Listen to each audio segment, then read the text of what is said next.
Welcome to Sisflix, the podcast where we won't judge you for talking through the movie. Sisflix are the movies you laugh at, yearn for, and overanalyze with your girls, significant others, and now us. We are your hosts, Paola and Nadhya, two sisters and designers who discuss chick flicks we hate to love, tropes we love to hate, and all of the aesthetic choices in between. Join us as we break down our favorite movies together. Hi everyone, welcome back to another episode of the Sisflix podcast with your hosts Nadhya and Paola. Today we will be doing Hocus Pocus. Welcome to spooky season, baby. Things are getting pretty spooky. It's all Hocus Pocus. It's all a bunch of Hocus Pocus.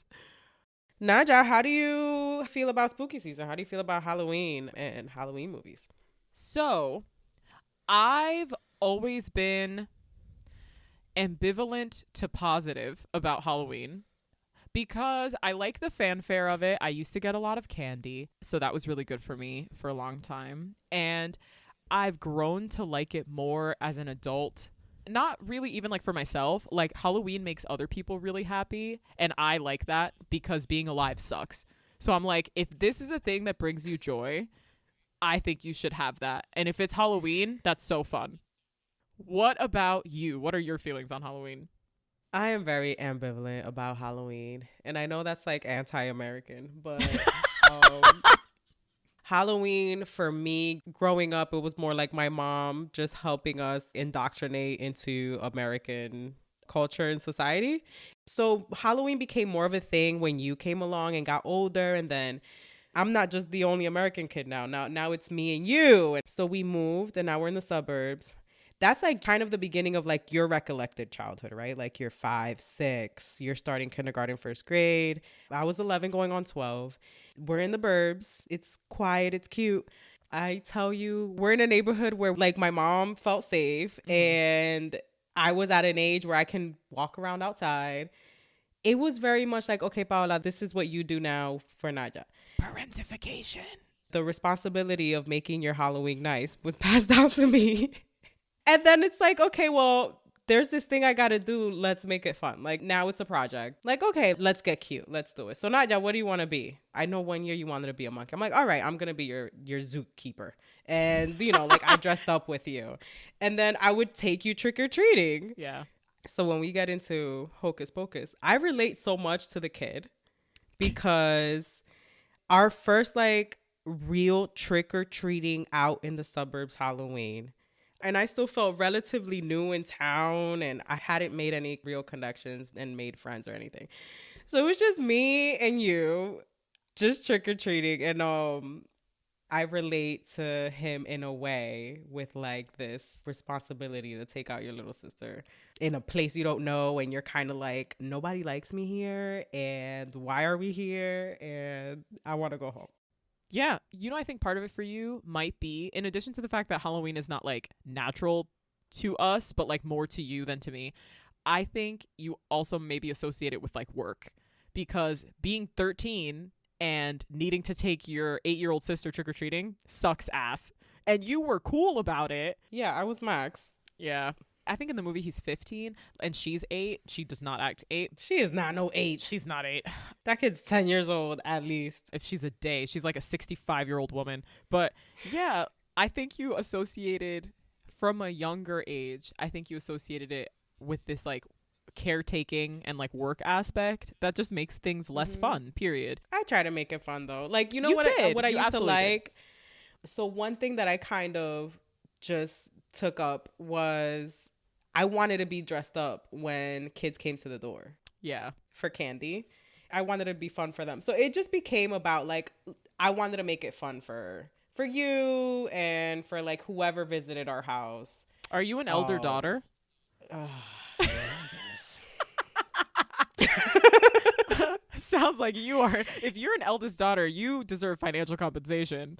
For my purposes, you were like the de facto oldest, just because you for your purposes, for my purposes of being a child at the time, just because you were around the most. So you were like in charge of me a lot of the time, and we're both girls. And like going back to quickly why we're doing an episode on Hocus Pocus, aside from the fact that it's this like iconic Halloween movie now, right? 30 years after its release. Hocus Pocus has been out for 30 years. Guess who else has been out for 30 years? Me, baby. I am 30 years old. And 30, flirty, and thriving. 30, flirty, and thriving. Only with my husband. And in honor of both of us being 30 and of it being spooky season, we wanted to talk about Hocus Pocus. This is going to be a hoot and a holler. Why? Because I really enjoy this movie. I watched it a lot as a child because when we moved to the suburbs, we had a real cable package. If you know, you know.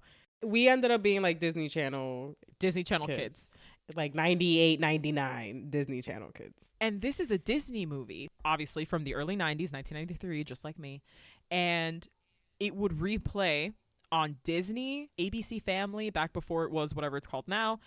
And that was just the OG Halloween movie. Like they would play it at school on days that I assume teachers were hungover. You know what I mean? So I had this experience of, you know, just turning on the TV and Hocus Pocus would be on and then you just watch it. Paola kind of didn't.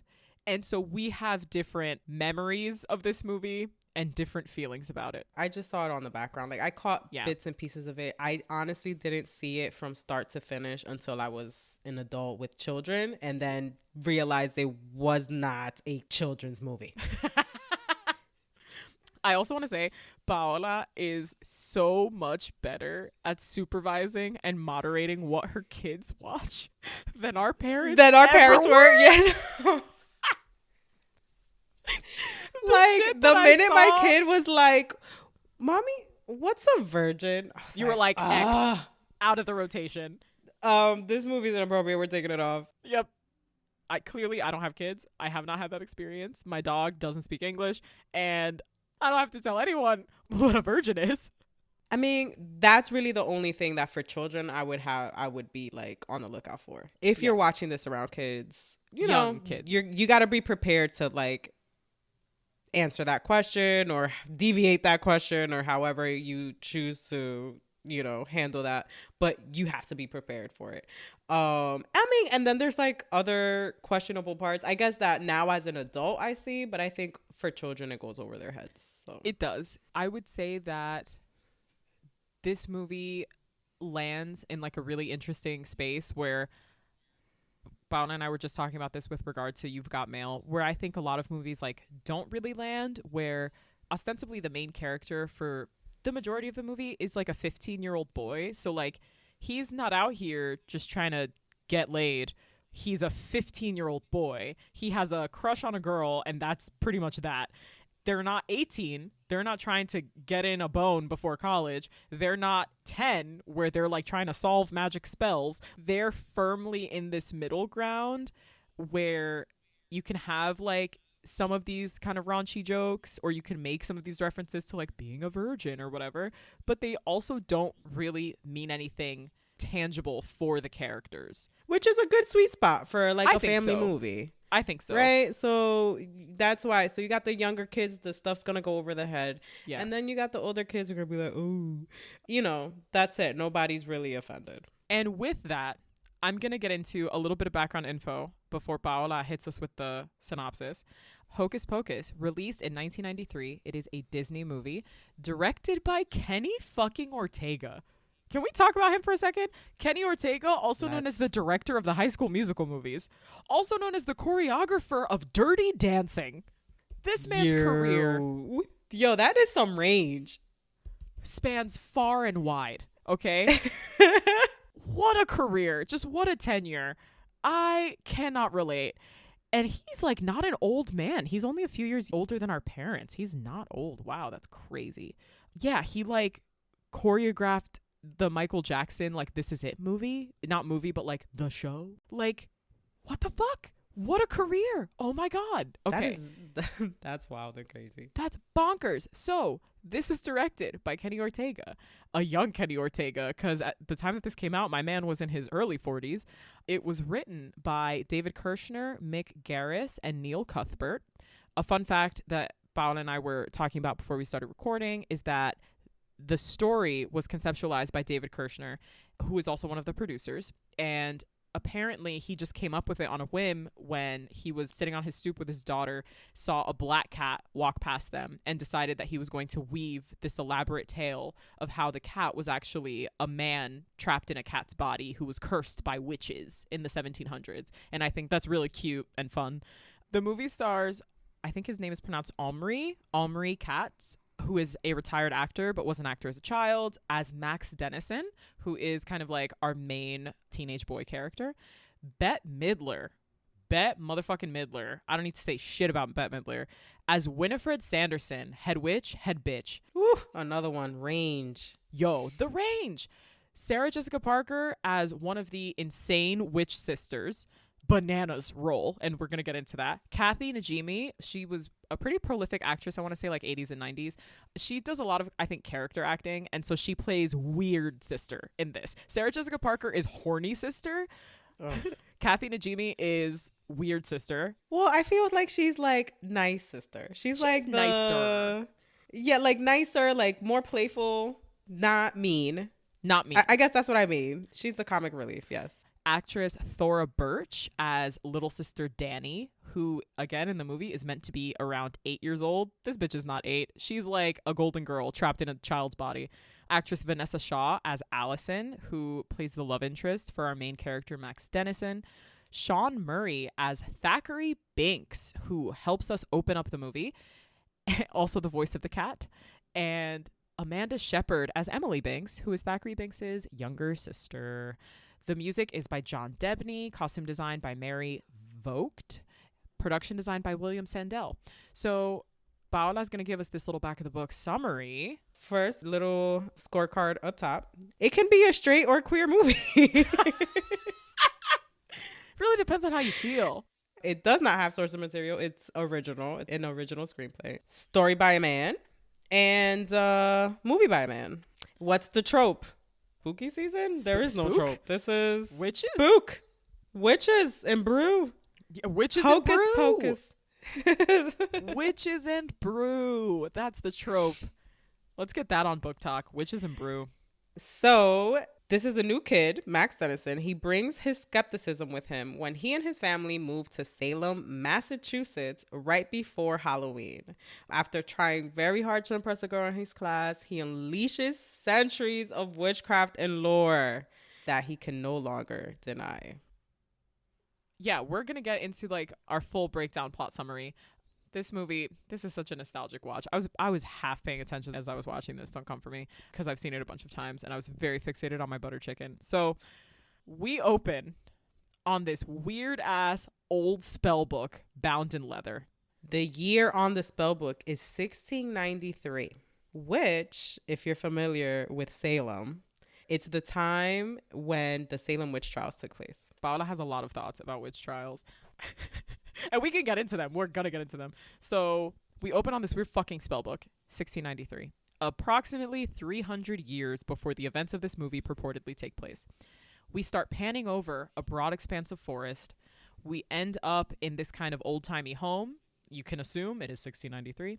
Watching a teenage boy sleep fitfully, where he is awoken by some weird fucking demon shadow bullshit happening outside his window. He looks over. I'm guessing he shares a room with his little sister. She is missing from her bed. He freaks out, jumps out of bed. He's the clumsiest boy to ever boy. And he's wearing like an old-timey undershirt. And I'm not going to rag on the costume design here because it didn't need to be perfect. Like, it didn't need to be good.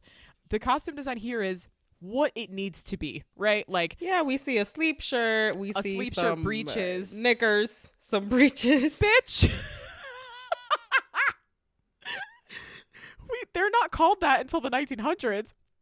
He is in a long sleeve tunic, sleep shirt, breeches. He's got long hair of the time, and he's freaking out. He's barefoot, runs out of his home. We are in the woods, baby. You could grab a pair of shoes. Runs over to like the neighboring house where a boy similar to his age is also standing outside looking very confused. And he says, "Have you seen my sister?" Boy says, "No. I think she went that way." Points in kind of a general direction. And the boy, whose name we do not know yet, freaks out. Obviously, going in that direction is bad, and tells the other boy, call the elders, get everyone together, send them to that house. I wrote, find the town elders, as if they'll know what the fuck to do. Historically, they'll just kill everyone. Correct. Oh, love that. A+. He runs barefoot in the forest. Again, don't know how he thought that was going to go. Trips and eats absolute shit down this hill, and it looks like it really fucking hurts. Scratches up his face, tears up his fucking tunic. That thing looks like shredded cheese. He has this kind of very weird accent that is somewhere between like colonial era England and like not being England, because they're obviously like in the New World at this point. So this accent, not great. I don't know if anybody really landed on how they wanted to sound. He ends up at this weird old looking, almost like Tudor style home, kind of stone, wood beams. There is this incredible CGI purple smoke coming from the chimney. Creepy witch singing. And he sees through a window that his sister is being held inside the house by 3 weird-looking ass witches. Winifred motherfucking Sanderson, not that we know her name yet, but that's who she is, bitch, played by Bette Midler. Sarah Jessica Parker's as the sister. Her name is Sarah. And then it's Mary. She's Kathy Najimy. So we've got Winifred, Sarah, and Mary. He has to cross like stones on this creek. Again, I just want to emphasize how barefoot he still is. He is hiding like underneath a windowsill. This window is wide open, by the way. These witches are terrible at security. Inside, you get this super clear picture of his sister kind of in a chair, looking like a weird Casper ghost, because what you learn through their interactions with the little girl is that they basically want to suck the life out of children. Life. Yes, like consume her soul for their youth so that they can remain eternally young. It's giving very Mother Gothel Tangled. Yeah, and in doing this, it cost the children's life. So they literally suck the life out of children to renew their youth. And the children die. So the shit is dark. Fun. Yeah, super fun. He's hiding outside the house. One of the sisters, I think it's Mary, says that she can smell a child because Mary is like supposed to be a little dim. The other 2 sisters are like, you big ass idiot. It's the little girl that we're about to drink the life from. So shut the fuck up, Mary, and get your shit together. We're making some fucking potions. We're brewing. They have this big cauldron, comical cauldron, honestly. Who knows if witches really had this at the time? And they're reading out a spell from this gnarly fucking spell book, okay? I wrote down with my observations that it is bound in leather. We later find out it's bound in human skin. And it has a sentient eyeball that is like inside of the front cover of this fucking book. So Winifred Sanderson has her comically long 2019 nails. All they need is gems, all right? She's got acrylics. She's tapping on the little book and asking it to wake up because, again, the book has thoughts. I'm pretty sure it was a person at some point and they made it into a book. So she wakes up the fucking spell book, reads out this random creepy ass spell. Some of it rhymes. Bette Midler is spectacular in this role. She makes this fucking role. She makes this fucking movie. By this point that she is reading out the spell and like adding all of the ingredients to this cauldron, the boy has snuck into the house, and even though he's incredibly visible to everyone, they have not yet seen him. He has avoided capture. Now you get more of like a close-up of the witches, including Bette Midler, and they all look like dog shit. So you're like, oh, they need something from this child. Bette Midler, she's hand acting, okay? She didn't need a fucking choreographer. She's out there. She's moving those acrylics. She's wiggling her fingers. It's a dance routine that she's got going on. They try to feed this potion to the little girl, who is like weakened and very malleable and suggestible. The older brother freaks out, reveals himself. They struggle. He knocks over. The cauldron's not hot. They're pushing the cauldron to each other. It's not hot. No it's one's boiling. burned.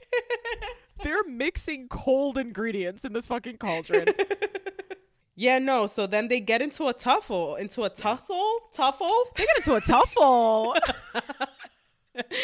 So they get into a tussle where he's trying to like get the cauldron. Mm-hmm. He's trying to push it away. The cauldron's not hot. It's been over a fire, but it's fine. Everyone can touch it. Cast iron weighs 7,000 pounds. And guess what, baby? Everybody pushes this fucking cauldron. He spills their potion, and then they lose their shit. They fight with him.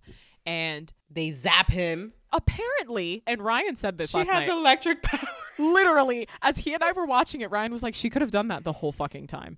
Winifred does a weird fucking like spell magic bullshit. Lightning strikes the older brother, incapacitates him. They have just enough potion left in the cauldron to feed to the little girl to make her life force consumable for the witches. They do a weird little like song. They're very choreographed with each other. It's very fun to watch. And they gently, and when I say suck the life out of her, I just mean like they kind of get close to her face and breathe a lot. So they suck the life out of the little girl and they suddenly become younger, prettier. Their skin looks less like absolute ass. They look less like they were slathering lead onto their faces. And the little girl is ostensibly curtains. She's dead. Yo, there's this line after they're pretty again, right? Sarah Jessica Parker has this line where she's like, I'm beautiful. And then they're like, oh, we're young again. And Bette Midler is like, we're younger. Their intention is to get more children and get younger and younger. They want to take all the children from Salem and suck all their lives so that they can be as young as they want or as young as possible. Then the brother kind of wakes up. He's weakened. He's on the ground. He's been fucking electrocuted by lightning. And he calls them old hags and says they're disgusting. They're like, you know, what are we going to do with him? Like, this is before they do the spell. What are we going to do with him? Are we going to hang him? Are we going to barbecue him? You know, barbecue, what they had in the 1690s. Barbecue. Yes, seriously. Sarah Jessica Parker's character goes, hang him on a hook and let me play with him. Bitch. And this is where it starts, where I'm like, why is she in a kid's movie? Why is this okay? Why? It's immediately jail. Throw the fucking keys away. And then Bette Midler goes, no, get the book. And the book, also fucking magic, like flies floats into her hand. Like, they took his legs, they took his face, put him on a, you know, book cover, and then now he floats. He can't walk. Winifred gets the spell book to find a good spell to put on him. And rather than kill him, she says a better punishment is to turn him into a cat that cannot be killed, which is really, really mean. And you know what? That would be my worst punishment. That would be a super fucked up way to punish me. And it would work. I would regret what I did to you every day for my endless life. The angry villagers, by this point, he's just been turned into a cat. So you're telling me the villagers couldn't have gotten there 30 seconds sooner? Okay. The villagers have found the witches. The next scene that we get to is the witches in the square at the gallows waiting to be hanged. And, you know, everyone's there because that was a fun Saturday night. Take the witches to the square, hang them. Afterwards, you're going to go get a leg of mutton or whatever. And the witches do not give a fuck. They're having a great fucking time on these gallows. Like, you think Bette Midler is going to burst into song. You know what I mean? Because she is living. And literally the rope is around their neck. You would assume that the main town elder, he's the one who's like speaking, right? And he asks them, where is my son, Thackeray? So you can assume Thackeray is the boy who was going to find his sister, got turned into a cat. Right. They taunt his father. They don't give a shit. And they're like, I don't know where the fuck your kid is. And I don't give a fuck. No, she's like, I don't know. The cat's got my tongue. And they all start laughing. And then the father's like, fucking hang these bitches. So when they're at the gallows, there's a guy holding the spell book. He throws the book on the ground. Winifred Sanderson, Bette Midler, calls on the book to open. It does. Once the book opens, she like requests a specific spell, and then the three sisters start singing. Pretty much what they're doing is chanting a spell that will ensure, after a very convoluted series of events, which include a virgin lighting a specific candle under a full moon, they will be resurrected and returned to the earth. So if this is a spell you're making and you can pick how you're going to be resurrected, like, why so specific? Like, why not just like, oh, you know, when next time there's you take a full shit moon on a Monday. like who fucking knows? That's why it took you 300 years to come back. Literally. So they don't give a fuck about being hanged. They're kind of like, we'll be back, bitches. Just you wait. The gallows fall out from under them. They are hung. The villagers somehow think that they are rid of these women. I don't know what they do with their bodies. I don't know if they're cremated or if they're buried, like entire, like whole. But that's a logical breakdown for me. We're going to push past it. As we wrap up, we notice that the cat, Thackeray, right? It's the black cat. He's like whining, grieving. He's like circling the feet of the man who we understand to be his father. In a super fun turn of events, his father's like, fuck this cat, and just kicks it and then leaves. I'm surprised he didn't kill the cat. Well, the cat wouldn't have died anyway. Exactly. He would have been alive forever. So now we're double sad for Thackeray. Triple sad, for being honest. The sister being a cat. Now your father doesn't know that you are a cat. Now the scene wraps. The next scene that we get to is a very enthusiastic grandmotherly teacher dressed in a witch's costume. She actually looks like a fun teacher. Is telling this story to a classroom of very polite high school kids. Nobody's peppering her with questions or interrupting. Everyone's listening intently. This is a nice town. What we learn is that everyone is 10 fingers down for Halloween. In my notes, I literally wrote, the class is enthralled, ? Are they on drugs? Maybe. The drug is Halloween. Camera pans over to one kid who is not enthralled. He's scribbling something down in his notebook. He's wearing a tie-dye t-shirt, and that's why you know he's different. He is from California. Hence the tie-dye t-shirt. You're supposed to get can't. that. He's definitely a skater boy. He's a rebel. See you later, boy. Why? Because he like scoffs at this story. Like, this sounds like bullshit. And the teacher's like, just because you're from fucking California, you ass. Like, they didn't celebrate Halloween in California. Literally, like, it doesn't exist outside Massachusetts. It's in a different world. It's a complete different planet. So she's like, oh, you don't believe in Halloween? You Californian bitch, you absolute villain. And he answers by saying, Halloween was created by the candy companies to sell more candy. And I paused the movie at this point and I said, okay, anti-capitalist king. Okay. We love approaching all right, Hollywood. skeptical of corporations. Hello. This was made by Disney. What am I saying? Angry hot girl in his class says, no, it isn't. It's based on pagan rituals where the spirits of the dead can roam the earth for one night every year. And everyone in class starts applauding? ? She dropped the mic on them. Everyone is like really down for what she just said. They're very supportive. Say it louder for the people in the back, sis. Damn, they're like, you tell him and his stupid tie-dye t-shirt. We learn they are in fucking Salem, Massachusetts, right? Salem witch trials. And another reason that we know that they're in the Northeast is because you look out the window of this classroom and it is the most gorgeous autumnal. It's so pretty. Oh my God. It's so beautiful. Like, it is just prime Northeastern, mid-October, mid-November, foliage, leaves, gorgeous, beautiful. Apparently it's not cold. I'm going to remind you they're in Massachusetts. Everybody's walking around in hoodies. They're just like in light sweaters. You know, it's just a warm October day. Just a warm October day in 1993 autumn? I think not. Let's look this up. It's got to be on record what the weather was. I'm going to look it up. October 31st, 1993. I'm going to do Salem, Mass. Weather. So, what temperature is it in Salem, Massachusetts on October 31st, 1993? The high temperature that day, 48 degrees. Ugh. Get the fuck out of my face. That shit is biting. That is biting your nose. I don't care if you're from fucking Massachusetts. It's cold. Like the part where they film the opening scenes where it's the 1600s, that was shot at Pioneer Village, which is known as America's first living history museum. The village is open to the public on weekends from 12 to 4 p.m. through the month of October. And if you're taking a Hocus Pocus tour, that is a place to start. Max's house is also in Massachusetts, in Salem. That's so fun. And it is a private residence. So people just show up and take pictures outside of it. I would be livid. I'd be fucking pissed. If you bought that house, you bought it knowing that. And you probably bought it because you're a fan. Allison's house, which we see a little bit later on in the movie, which is this massive colonial, gorgeous. That house is owned by the Peabody Essex Museum and is known as Rope's Mansion. And they do tours between the end of January through October 30th. And they have a colonial revival garden behind the house, where you can get some gardening inspiration, their high school is formerly known as Phillips Elementary School. It's an abandoned school that was converted into Jacob Bailey High School for the filming of Hocus Pocus. Mm-hmm. It now houses apartments. I love that. I love transforming buildings into apartments. But it is visible from Salem Common Public Park. That's so fun.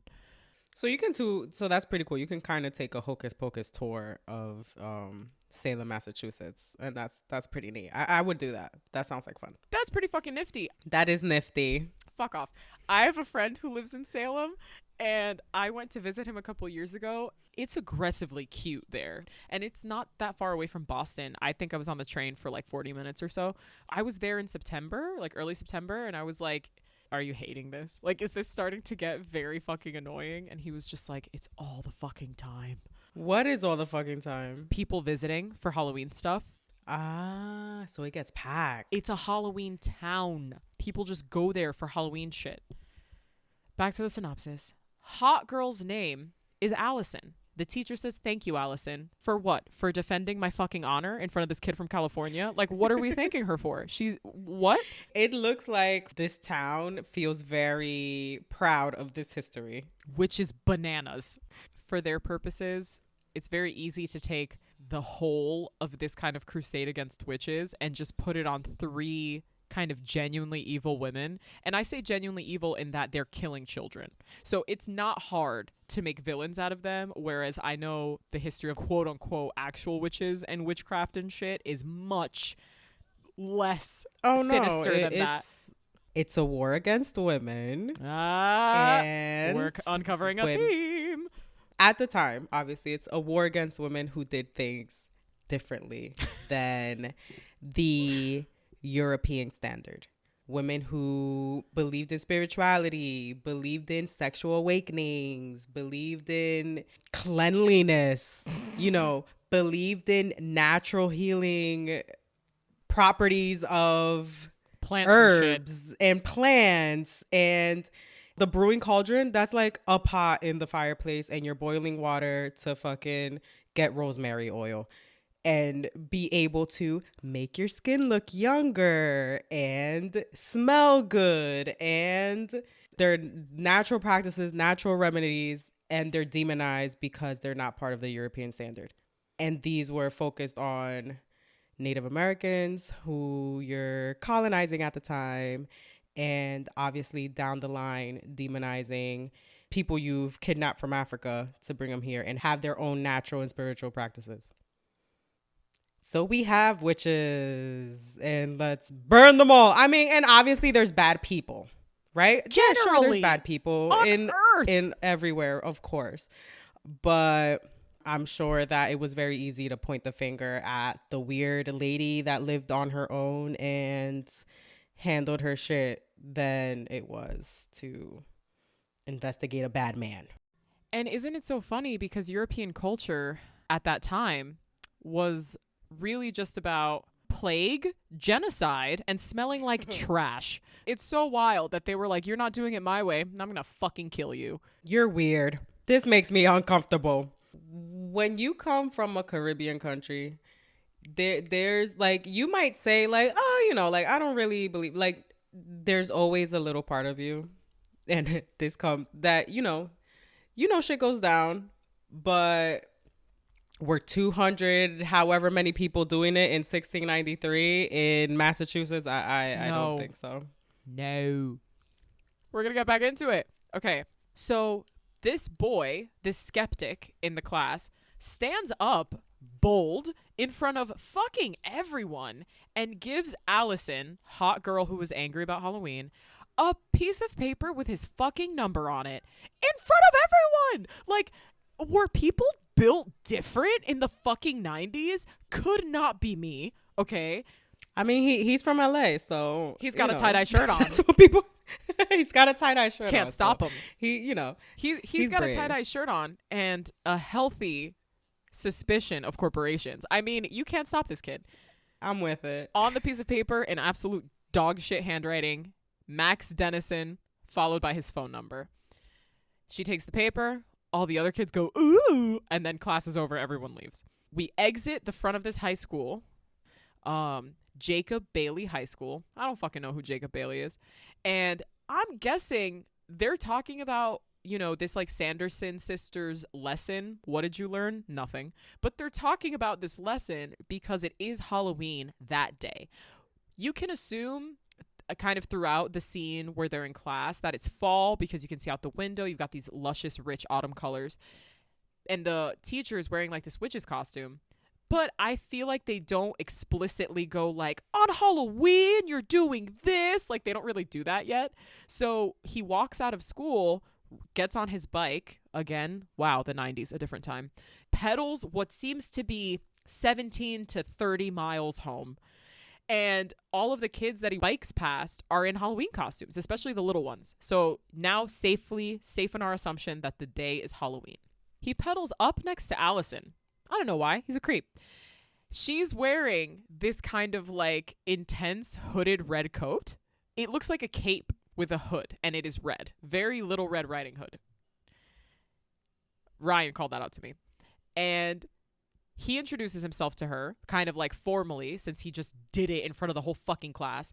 And she's pretty nice. He's new in town. He's only been there for a few weeks. And he doesn't really believe in Halloween. He thinks that shit is weird. She hands him back a folded up piece of paper and walks away. And he's like, nice. I've got her fucking number. No, bitch. No, you didn't. Because she handed you back the same piece of paper with your number that you just gave her. That was so smooth. It was so fucking smooth. Respect. Like, why didn't I think of that when I was like 19 on teens night at the club? Fucking G shit, what Allison just did.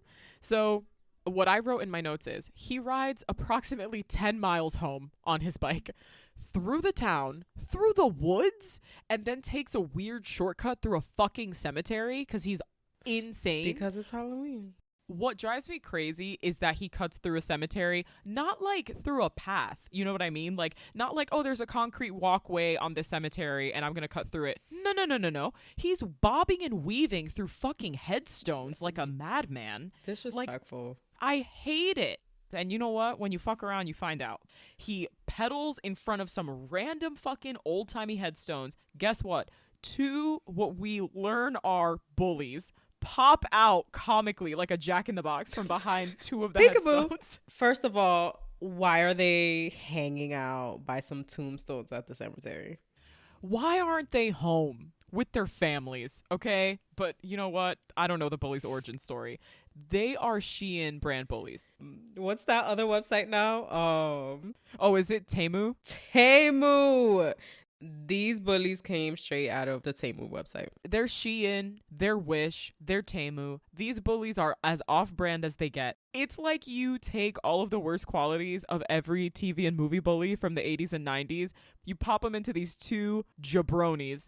One of them is wearing a ding-dang hat. The other one is blonde like a surfer, but he's wearing a leather jacket. And they stop him and they start messing with him. You got smokes? And he's like, no, I don't smoke. I'm from California, you guys. I'm health conscious. And they literally do make that joke. Oh, you're new in town. It's like, I feel like AI wrote this dialogue. You know what I mean? So Matt's like getting ready to leave. He's like, all right, like, I'm fucking out of here. You guys are whack. And the bigger of the two dumbass bullies stops him. This guy's name is Ice, by the way. Why do we know his name is Ice? Well, is it Ernie or is it Ice? How do we know his new name is Ice? Because he turns around and it is shaved into the back of his head. That's the way you know. That's the new name tag in 1993. So Max is like, he goes to pedal off on his bike. Check out the new cross trainers. I take it back. This dialogue wasn't written by AI. It was written by the Swedish people. It was written by someone who's really good at English, not American English. Oh my Cross God. trainers. Who on earth has ever said that? Okay, I'll let that be. Check out the new cross trainers. Max looks down, looks up. These bullies aren't letting him fucking go anywhere. I also want to say one thing for the record. Max is on a fucking bike. My dude, pedal away. At any point during this conversation, pedal away. Like, aren't you from a major city? Don't stop and talk to strangers. Just keep it moving. What are we doing? What is this, amateur hour? Don't make eye contact. No, Max is a sucker. They take his sneakers. My man pedals the rest of the way home in his socking feet. His socking feet. His socking feet. I think it's stocking feet, but no, I'm going to say socking feet. The part that gets me is he walks into his house with no shoes on. And his parents are like, they just look at each other. They don't even say anything to him. They just look at each other like, oh, is he barefoot? And the dad's like, oh, must be some type of protest or something. Like, my guy, school year just started a month ago. You just bought these for back to school. And you telling me it's okay that he's just walking around without his sneakers? The way my parents would be like, where's my money? Beat my ass. They would have been like, where's my $100 that I spent on your damn cross trainers? Cross trainers? So... yeah, he gets home, and I wrote this in my notes. He gets home and his parents are unpacking for the exposition. They're new in town. If you didn't know, from his teacher just bringing up that he's from California, from him telling a different group of people that he's from LA, he says that his day sucks, and he's so mad that they moved there. The way white kids in movies talk to their parents is something to behold. One day, I wish to not fear death as much as white kids in movies. Because you can't tell me that I was about to say that to my mom and then stomp up the stairs and start like using my drum set or whatever the fuck he does. Absolutely fucking not. He goes out to his room. He has the sickest room in town. His room is like a duplex. He's got like this lofted attic section. It's the coolest fucking room. He's got another tie-dye poster, banner. That's how you know he's from California. How would you know if it wasn't for the tie-dye? We see this like weird camera angle from inside the closet, like between the slats of the closet. And he lays down on his bed. He's pissed. Isn't this when he starts talking to Allison, though, in his imagination? Someone help me, okay? Imagine being alone in your room after a shitty day, and then you're thinking about this girl that you have a crush on. So you're going to say her name out loud? So you just start chanting her name out loud. Allison. If you don't shut your mouth and daydream like the rest of us. Okay. What we find out as his closet door bursts open is that his little sister, like a tiny gremlin, has been hiding inside of his closet, comes out and starts fucking with him. She's wearing a precious little witch costume. It's the only outfit we see her in for the entire movie. She has one outfit and it is the witch costume. It's Halloween. She's already dressed up because she's excited. I mean, and the whole movie takes place in a day. Yeah. So she's dressed up as a precious little witch. Max is pissed. He's just over this day. He walks over to his drum set. I'm watching this with my husband, who is a drummer and has been a drummer for a long time. As Max starts playing his drum set, Ryan's like, he's not wearing earplugs? Is his room even soundproofed? Does he have like a blanket inside of the kick drum? He's like saying all of this stuff of like, that guy's gonna wreck his ears. He's gonna be deaf by the time he's 18, which I thought was very funny. So he goes over to a drum set that is inside his room, one, insane, to drown out the sound of his sister asking him to take her trick-or-treating. Oh, she's so cute though. How can you say no to that face?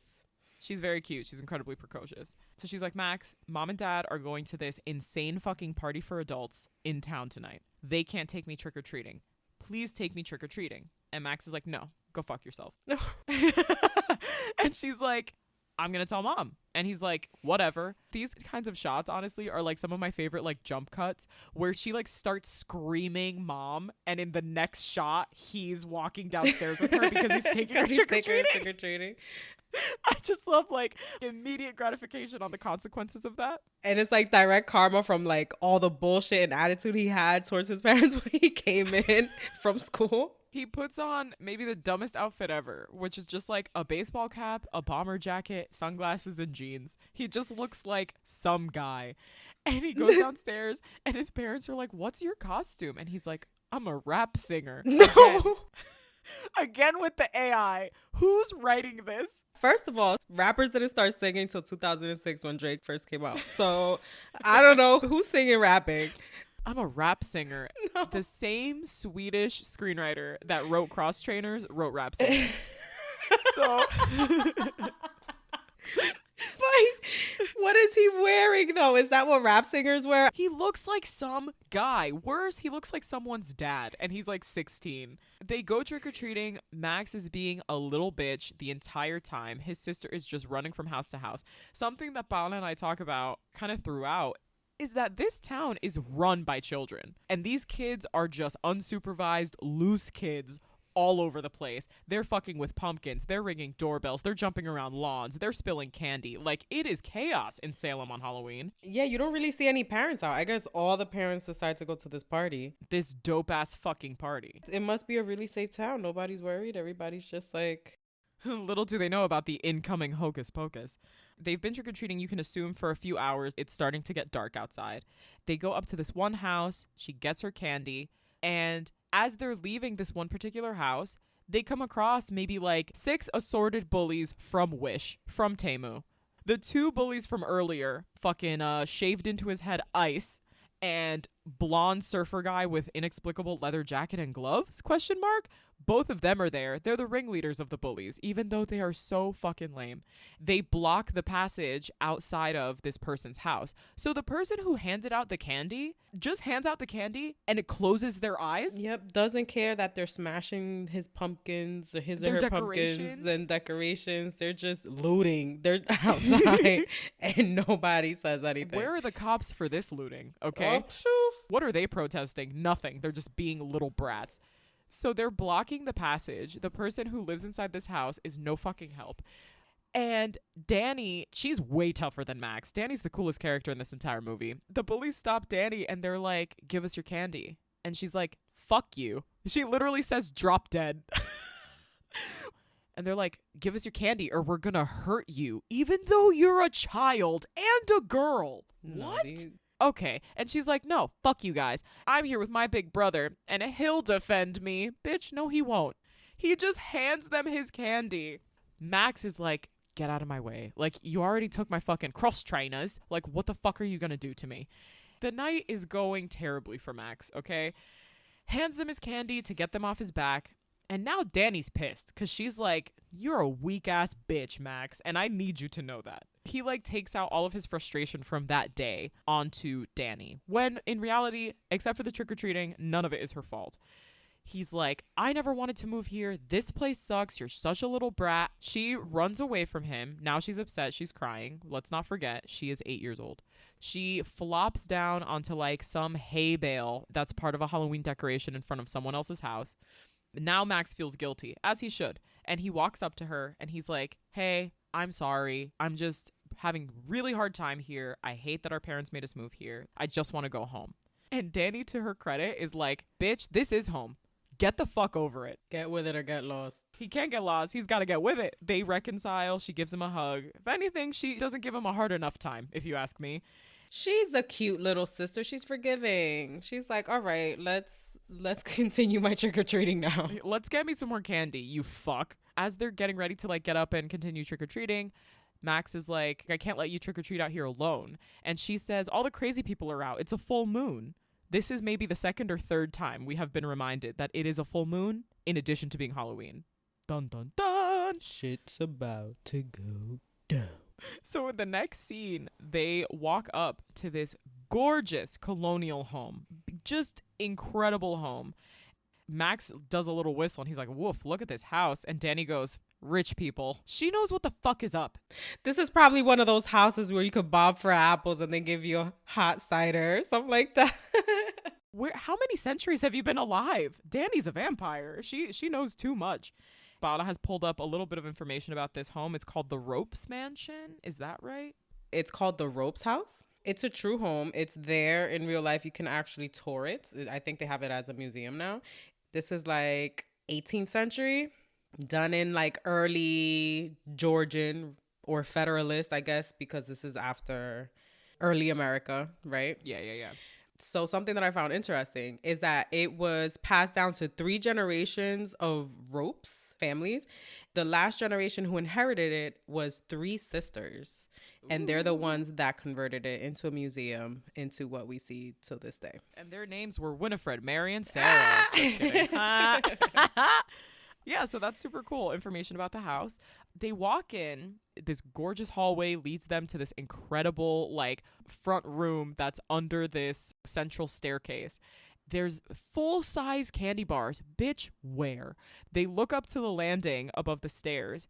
Guess who's there, bitches? It's Allison. This is Allison's fucking house. She's wearing this incredible Polonaise gown. This is like a 18th century, 1760s, 1770s gown that was popularized, I believe it was by the French royal court. It's a full French Revolution party. No, this party is insane. I would love to go to this party. As I'm watching this with Ryan, he goes, what in the eyes wide shut is fucking happening here? Like, everybody's in full costume, These wigs, costumes cost hundreds dresses, of dollars. hundreds and hundreds of dollars. Allison's not allowed to grow, okay? She's got to save that costume for the next 3 years. Max is like, what's going on here? And she goes, oh, it's this party that like my parents and their friends have every year. What? Who you fucking weirdo? To repeat what Danny said, rich people. Literally have in my notes, Danny's the smartest person in this entire movie. Max starts talking to Allison, and Danny has fully caught on to the fact that Allison is the girl that Max has a crush on, right? And she makes this one really weird comment. I feel like I would be remiss not to mention it, where she's like, Max really likes your, what do you call them? Yabos? And it is so cringe. I fucking hate it. First of all, who calls them that? Second of all, why does she know that he talks about them? If I was Allison, I would be like, okay, night's over, everybody. I'll see you guys later. She doesn't even acknowledge it. She kind of just laughs, I guess. Yeah. It's like, all right, well, what are you guys doing? We're gonna just breeze past that. Like, Max is like, oh yeah, I don't believe in any of this, fucking Halloween shit. You guys in Salem are fucking weird. And Danny's like, well, we learned about, like the Sanderson sisters and like the Salem witches and stuff at school. Like, it was really cool. Allison's like, oh yeah, like my parents are really into that stuff. My mom used to run the Sanderson sister house museum, but it's closed now because too many spooky, weird things kept happening there. And Max is an idiot. So he's like, I should impress this girl by not being scared, ? Boys are bizarre. And he's like, let's go. Show me the Sanderson house. Make a believer out of me. I'm pretty sure he says that. Oh, bitch, be careful what you wish for. Allison's like, okay, let me go change out of this incredibly cumbersome gown and put on regular person clothes and grab the key to the museum. My mom still has it. Allison comes back down. She's dressed in normal clothes. Max is pretty much dressed in normal clothes. His costume's not real. Danny's dressed as an adorable yet understated and elegant little witch.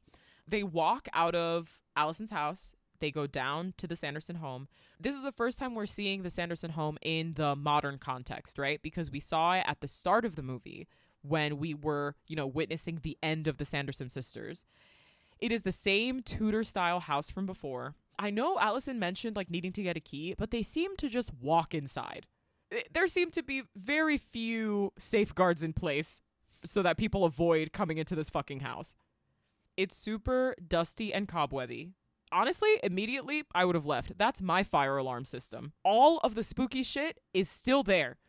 Basically exactly where they fucking left it. What kind of fucking museum is this? Well, they set it up kind of as displays, right? Like, they put the book inside like a glass display. The book is inside a glass display and nothing else. They have like a gift shop. On the side of one of the old displays of this gift shop is just like a, small like wall of lighters. Max grabs a lighter and is using it to like look around this incredibly dark, dusty house. Allison is reading one of the placards that's right next to the display that holds the spell book. Bound in human skin. Gross. And given to Winifred Sanderson by the devil himself. There's another placard next to the black flame candle. The black flame candle that is uncovered by glass. They were just fucking asking for someone to light it. Anyway, the placard says, this is the black flame candle. If it's lit on a full moon, it will raise spirits from the dead. And Dumb. Max is like, I'm dumb and I'm a teenager and I'd really like to impress this girl. Does the placard, though? I don't remember if the placard specifies virgin. Yes, I think it does. So he's like, oh, I fit the bill. It's like, if a virgin lights the candle, Max, you fucking idiot. If you don't turn around and go home. He makes to light the candle, flicks the lighter, goes to light the candle. Both Allison and Danny are like, whoa, whoa, whoa, don't fucking do that. Stop. Let's just go home. Let's just turn around and go home. I'm done trick-or-treating. The night is over. And that's when Max says those famous words. It's all a bunch of hocus pocus. Oh, yeah, bitch? Okay. Okay. But the cat comes and tries to stop him, though. He jumps on him. The cat is basically like hiding on a shelf. Lurking. Right next to the black flame candle. As Max goes to light it, the cat jumps onto his shoulder, tries to kind of like knock the lighter out of his hand. Max shakes him off and basically just like tosses him into a different side of the room. turns back towards the girls, and he's like, all right, I'm still gonna do this. What the cat just did isn't an omen enough. And at this point, the girls want to go. They're like, don't do it. Let's just get out of here. And now he's like, oh, now it's a dare. Now I have to. Like, now I have to prove I'm not afraid. Okay, bitch. The black flame candle is just this big ass candle that's just out in the middle of the house. It doesn't have a case. It's not enclosed. They have it on display. And apparently it's made by the fat of men that have been hung. Ah! I hate knowing that. That was actually a thing. Much prefer soy wax. So this fucking dumbass lights this fucking candle. He says, it's all a bunch of hocus pocus. I literally marked the minute and the second. Minute 29, second 34. The flame turns black. You know, flames. Computer graphics, cutting edge. And all of them are like, oh shit. Because he's a virgin. The full moon is full. They just got finished reading the thing. He's like, oh, let's tempt fate. Him and his tie-dye shirt and middle part, he doesn't give a fuck. The whole house starts shaking like there's a fucking earthquake. The floorboards start lifting up and down. There's this like comical neon green light coming from underneath the house that looks fake. All of the light bulbs burst. There's breeze, wind is in there. They all like hit the deck. They're on the ground. They're freaking out. Lo and behold, it's like all of the candles kind of simultaneously light. Fire lights up maybe in the fireplace. And we hear the laugh of Winifred Sanderson, the bad bitch in charge. The front door swings open and all of the kids hide. So this is Max, Allison, little Danny. The three Sanderson sisters in the flesh walk into their home from the outside. What? Why are they outside? Couldn't they materialize anywhere? During this scene, like the floorboards are shaking. I'm thinking they're going to come from like under the house the first time I'm watching this movie. And then the door opens. It's so fucking weird. Is it like a vampire? Do they need to be invited in? Like, what's happening? So the sister who has the power to sniff out children is played by Kathy Najimy. She's like the super weird sister with the sideways face. As soon as they walk into the house, Kathy Najimy's like, there's a child in here. The witches sniff out the child and creep all over her. And they're like, she's so well fed. I want to be her friend. I want to play with her. It's like, ooh, it gives me the heebie-jeebies. She tells them that it was her that brought them back. She tries to act tough because I guess she thinks if I pretend that I'm their friend, they're not going to try to kill me. Smart kid. She's like, I've thus brought you forth thee. Like she like says a bunch of like old timey language. It's so funny. They ask her what year it is. She says it's 1993. 300 years, sisters. In my notes, I have the witches want to eat her immediately. Mary's like sniffing her clothes and like licking her little veil thing. I know. Wow. They played the characters too well. Creepy. Max shows up the same way the brother showed up previously to try and save his sister. Sarah Jessica Parker wants to fuck Max. It's a boy. Oh, it's so icky. It's so fucking icky. She's basically like, can I play with him? And it's like, go leave. You're so old. Max kind of fights with them a little bit. Winifred uses her like lightning finger power that she could have used many other times and should have used. Weakens him significantly. They stop paying attention to him. They start messing with his sister. And he climbs up kind of onto the same landing where at the beginning of the movie, we saw Thackeray observe the witches. Except now, because it is 1993, the house is equipped with a sprinkler system. Max pretends that he is an all-powerful wizard, takes his stupid fucking lighter, the same one he used to light that damn candle, holds it up to the sprinkler, and he lies to the witches and says that they're going to die in the burning rain of death. Yeah, I mean, they definitely have the advantage of technology and that these witches have no idea. It looks like sorcery. Like if you came back from the 1600s and there's sprinkler systems and there's roads and you're like, what world have I been transported to? Modern conveniences are stranger than magic somehow. The rain. What am I, Hillary Duff? Let the rain. No. So the sprinklers start pouring water down on this wooden building filled with paper. And the witches start freaking out. The witches clearly don't burn to death. They're just being showered with water, okay? They are left in their home. They realize that they've been tricked. And they go to leave the house and follow the fucking kids so they can eat a little child. They leave the house and they come across a paved road. And they're like, it's a black river. Is the water deep? It's not terribly consistent with like things that the witches understand and things that they don't. And it doesn't have to be, duh, because it's a fucking kids movie about witches that aren't real. Because I have a feeling if you were from the 1690s and you just showed up in the 1990s, you're probably going to stroke out and die immediately. You're going to take one look at a TV in a store window and you are going to fucking die. You'd be really confused. Meanwhile, the witches, they acclimate quickly. They're into this shit. There's electricity. There's light outside. Oh, there's paved roads that are not black rivers. So, of course, fucking Winifred pushes Sarah Jessica Parker, onto this fucking road because she's a bitch. And she's like, see if the water's deep. It's a paved road. She lands on her feet and she is hyped. They're fucking celebrating that it's a damn road. The sprinkler system in the old Sanderson house has triggered a call to the fire department, as you do. And the fire department has shown up to go into the house and see if there's a fire. The lights and the sirens are going off, and the Sanderson sisters fucking freak out and run in the opposite direction. They have no fucking idea what's going on. What's a light? What's a siren? They hide from the firemen. You know, these like burly New England men make their way into the house, turn the sprinkler system off. Did you say burly? They're burly. They're like, God damn it, these fucking kids are pranking for Halloween again. So annoying. Sarah Jessica Parker, unrelentingly horny. I mean, this woman does not quit. Yeah. I mean, for the firefighters, I'm with you. Sure. I'm team burly firefighters. We're not team 16-year-old boys. The firefighters leave. Now they're like, okay, it's time to go find these fucking kids. At this point, these are two events kind of happening simultaneously, right? Max, he uses this fiery rain of death as a distraction. He grabs the spell book because Binks, the cat, he says, grab the spell book. It'll make them too powerful. Also, the cat can fucking talk. What's up, Binks? The cat leads the kids to the cemetery. He says, the witches cannot walk here. It is hallowed ground. If a cat talks to you, you listen. That's the moral of this story. You better follow that fucking cat. Cats are smart when they don't even talk. So imagine when they do. Weird sister, Kathy Najimy, whose name I forget. I think her name is Mary. Has like a nose to sniff out kids. You know, because she's a fucking freak of nature.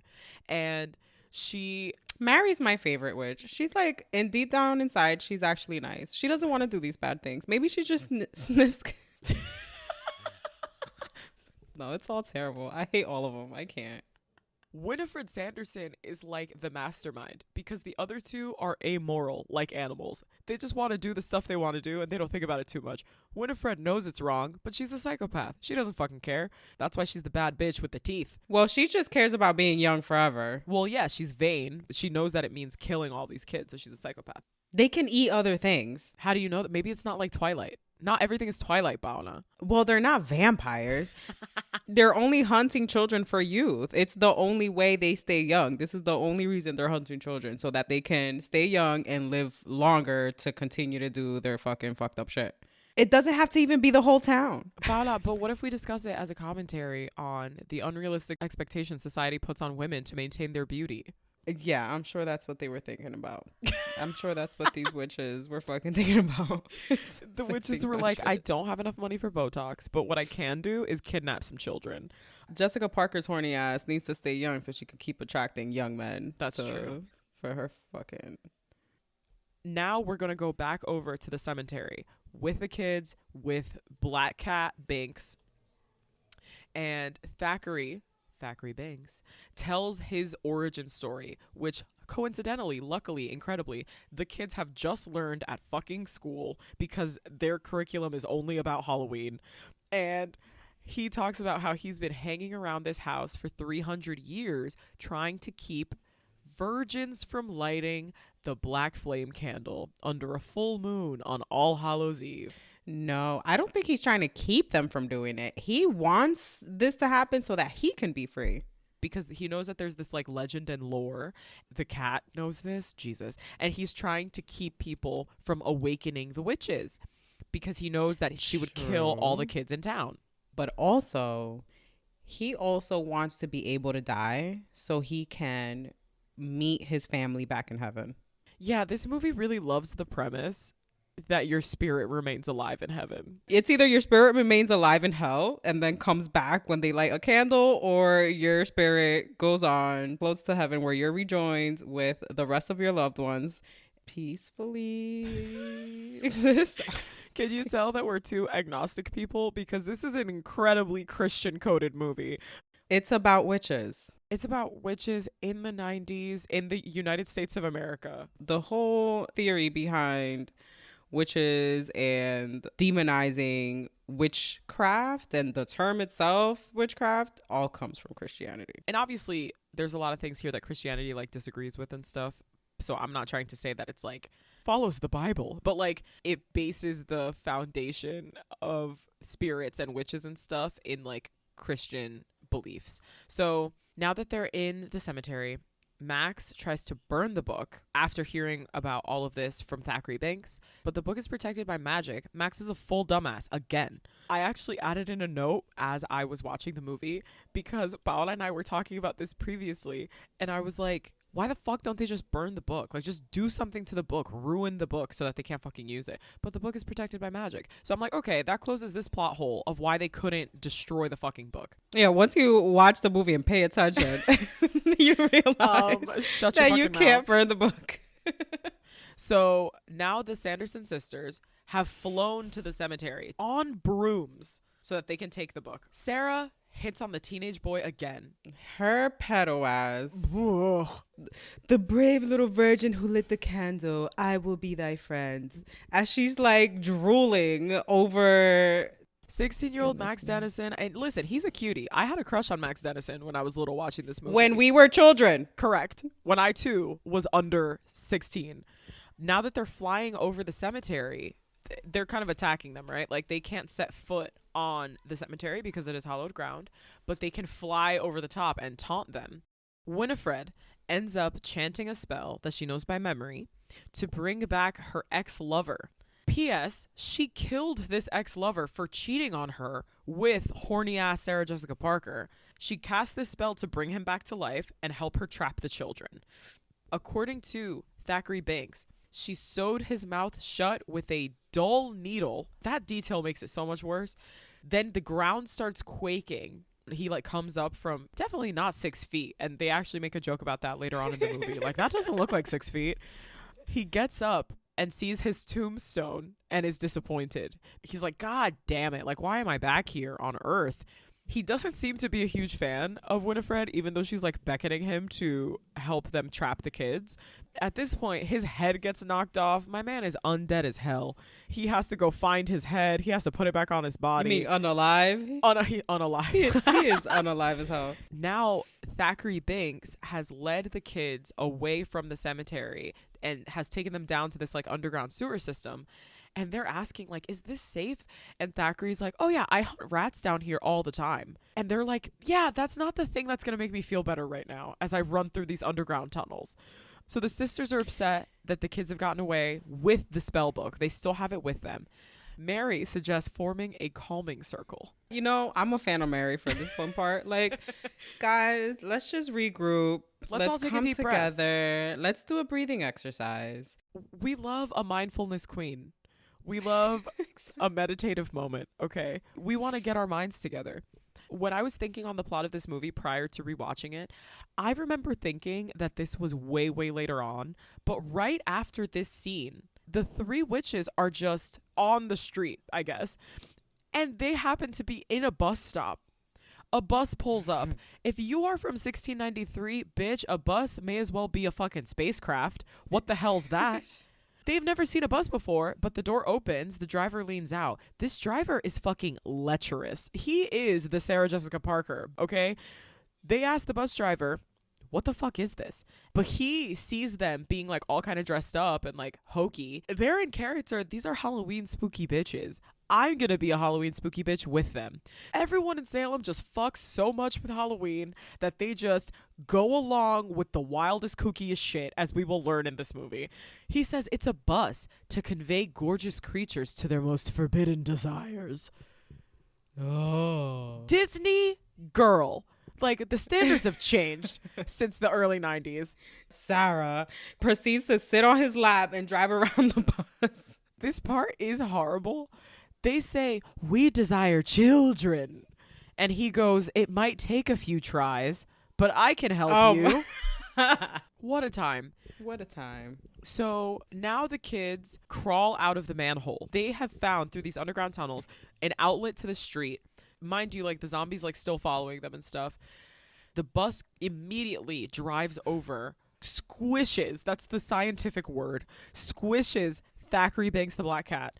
Immediately, Danny, like, starts crying. Oh, my God, Thackeray's dead. And Allison's like, wait, but he's not supposed to be able to die. And as soon as she says that, his body inflates like a little balloon. He gets up, shakes it off, and goes, I hate when that happens. So I guess that is kind of a confirmation for both our trio of characters and the viewer that Thackeray really is magic. He really is impossible to kill.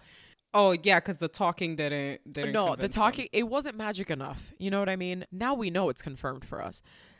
We flash back to the bus where Mary and Winifred are, I don't know, wreaking havoc on the passengers of this bus. Sarah Jessica Parker is on the driver's lap. Who knows what she feels on there? They get the bus driver to halt the bus because Mary has smelled children. They're in the middle of the suburbs, by the way. And you know what we love? We love a robust public transportation system. They get let off the bus. Sarah Jessica Parker probably transitions between 3 different wigs during the course of this movie. Because Sarah Jessica Parker's hair is like naturally like loose curls. Like if you've ever seen Sex and the City, they use her natural hair texture a lot. It's very, very pretty. Because she's playing this very witchy character, they like bleached out all of her hair. So she's got this like kind of shock of white blonde wavy hair at the beginning of the movie. I don't know in which order this movie was filmed. I would say almost 100% of the time movies are not filmed chronologically. They're just filmed kind of like however they're able to procure the locations, however they're able to schedule the actors and write out contracts and things like that. So at the beginning of the movie, for the opening few scenes where it's based in 1693, she's got this like kind of like loose curly, loose wavy, white blonde, like bleached hair that looks like it's coming from her root. Then after they come back from the dead, this bitch is wearing like 2 different wigs depending on the scene. Well, maybe it's also meant to make her look disheveled a little bit, like. But then her hair is straight. Then it is straight. It is. It's like wavy. It's like wavy frizzy. It drives me crazy because you can tell she's trying to limit how much she's moving her head. That wig was not laid down by a professional, okay? These days, we have way better wig technology. But her and her Spirit Halloween wig are walking around, leaving this bus. They're in the middle of the suburbs. Why has Mary smelled children? Because all these bitches are trick-or-treating. The kids are out here in costumes of all shapes and sizes. I do think it's hilarious that they don't realize they're in amongst hundreds of kids in costumes. They just think it's like actual wizards and angels and walking demons around. Like when the little girl with the little angel outfit comes and it's like, bless you. And they like, it's like, it scares them, I guess. Scream. I thought that was adorable. Yeah, it's super funny that they cannot tell that these little kids in like tiny outfits are fucking kids. They're just 3 feet tall, but they're not kids. So they see a man outside of his home dressed as the devil.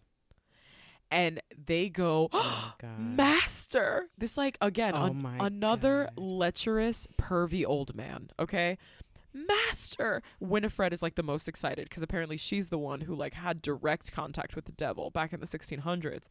Sold her soul. Truly. He's dressed up as an incredibly unconvincing devil, okay? But I'll let them have this. So you mean the devil they're familiar with has like glitter and like he's wearing like a tight red t-shirt and has little horns like right at the top of his head. Like, this is your man. This is your man. I stand by him. Like the plot holes are plot holing, okay? So Apparently, the devil in the 1600s loved like a trident and plastic horns. He invites them into his house. Again, what the deep fuck? Why the fuck would you just go into a random man's house? Why is he inviting them into his house? Whatever. I don't know. I mean, you know, the 90s were different time. They're in the deep suburbs. They're like everyone here knows each other, right? They're like, where's the danger? You know, I have no, just like with Allison's party, where they just walk into the party and you can have apple cider. I mean, it must have been a great time. Wow, it must have felt real safe to fucking be alive back then. Anyway, but again, I will reiterate, only safe for white people. So he invites them inside. Not one person of color throughout this whole movie, by the way. Good luck finding them. It is like, take a shot if you see a person of color and you're ending the movie stone cold sober, okay? There's like one kid like blurred out in the background. Just the one in the high school. So the Wish off-brand devil invites them inside. They happily follow. And now we cut to, simultaneously, the kids are on the street running. They're like dirty because they've been in the sewer. They're kind of desperate. They try to get help from who they think is a police officer. They tell him the entire story, which sounds fantastical even to the viewer, and you ostensibly just watched it happen. They're like, he lit the candle. He's a virgin. The officer needs to confirm like 3 times that Max Dennison is a virgin. Why is he so pressed? So that much. This kid, like, he literally stops him and is like, is it true? Are you a virgin? Really? And it's like, I don't understand the emphasis on this part in the movie. Like, I don't understand how it helps the movie to emphasize that this grown adult is questioning him on his sex life. Maybe it's supposed to be like funny for, like, you know, when you have these like family movies, you have like the lines for the parents. Here's a joke for the parents. Like, I don't get that here. It's just cringy. Yeah, it's cringe. And he's like, yeah, I'm a virgin. God, shut up. First of all, after the 3rd degree about his virginity, the cop is like, anyway, get the fuck out of here. Like, y'all are being crazy and you're lying. The kids run away. They're super frustrated and disappointed. Turns out this bitch wasn't even a fucking cop. He was a guy in a very convincing costume waiting for his partner so that they could go to the crazy, awesome adult party in town. We cut back over to where the witches are, inside, quote unquote, the devil's house, the most average suburban home on earth. His wife is sitting on the couch in fucking curlers, indoor smoking a famous inside cigarette, watching the news. The 90s were a time. What a time. It wasn't just the 90s. Pre-2000s? Pre-2000s were a time. This was just a thing. Wow, what a fun... I grew up in a smoking household. Well, we both did. It was just a thing everyone did. Did we both? Were you there? I was going to say, you say I grew up like we grew up separately.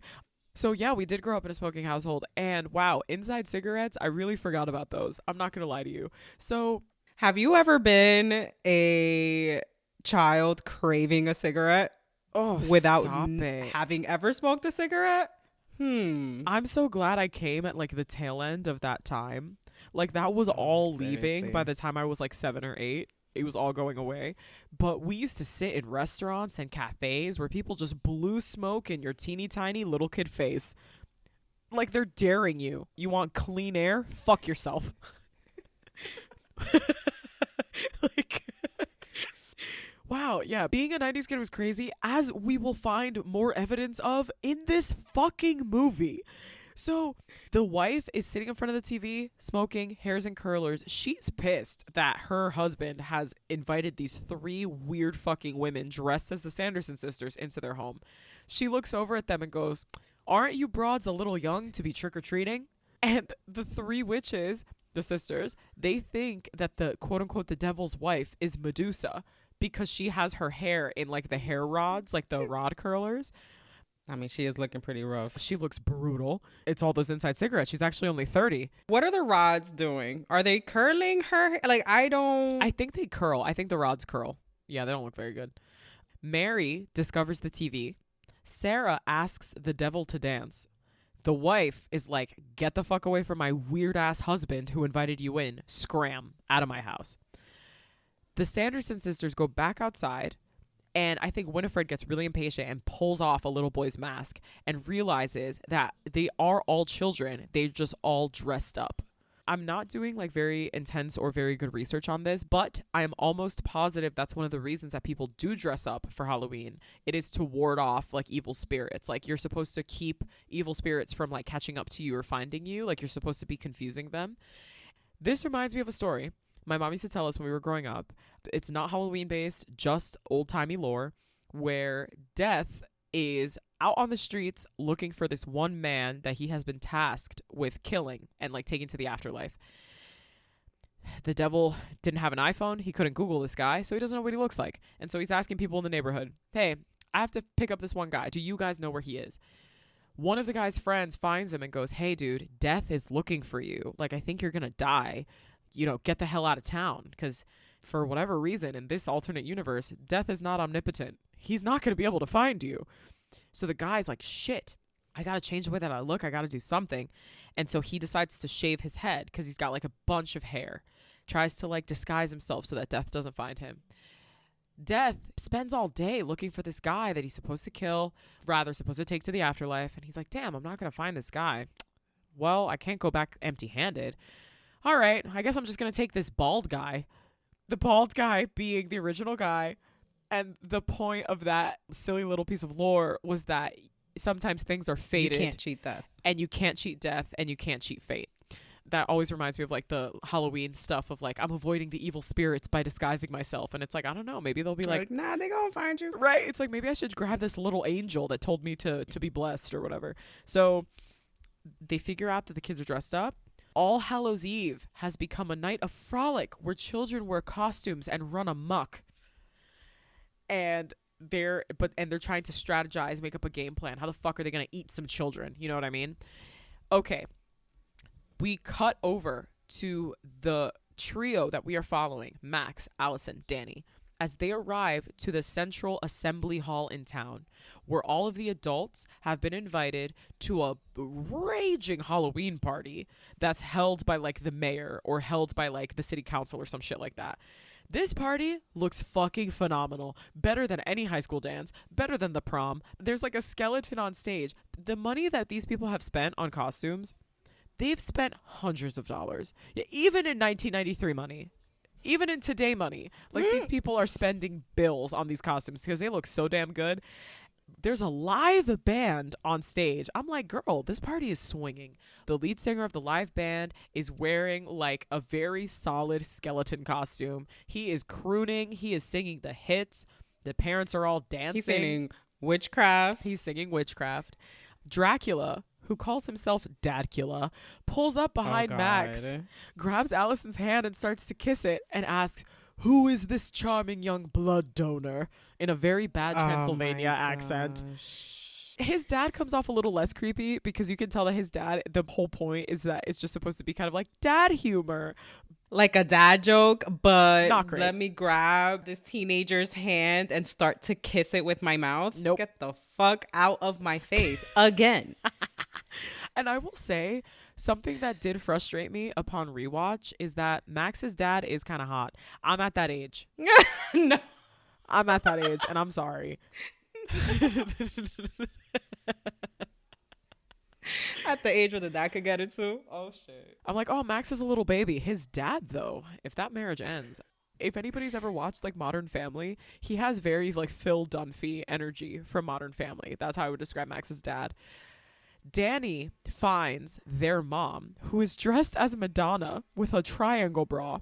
She's like, Mom, what Mother, the fuck? what are you doing? And the mom is like, I'm Madonna. Like, she's like a little self-conscious about her outfit. The mom is also hot. I mean, in the way that like, you know, generic young parents from the 90s would be hot. So the mom is wearing this like red cone striped bra, right? She's Madonna. She's like a little self-conscious about her outfit, which is very funny because Danny is 8 years old and clearly does not fucking understand how her mom is dressed. The Sanderson sisters have been tracking the kids, right? First of all, they've still got the book and they've got the smell. Mary is on the scent of these 3 fucking kids. So they show up to the party looking for the kids. Mind you, again, this place is jam-packed, baby. And the implication is everyone's fucking parents are at this party. Because again, it's the 90s. Who needs a caretaker at home? Not me. Kids trick-or-treating, parents getting drunk. This is the time. The kids are fucking wreaking havoc on this fucking town. The Wish brand bullies are out here stealing candy, bullying kids, throwing toilet paper, eating everyone's full-size chocolate bars. I'm like, first of all, y'all had full-size chocolate bars? Let's discuss, because that's also not cheap, baby. What are we doing? Where are we?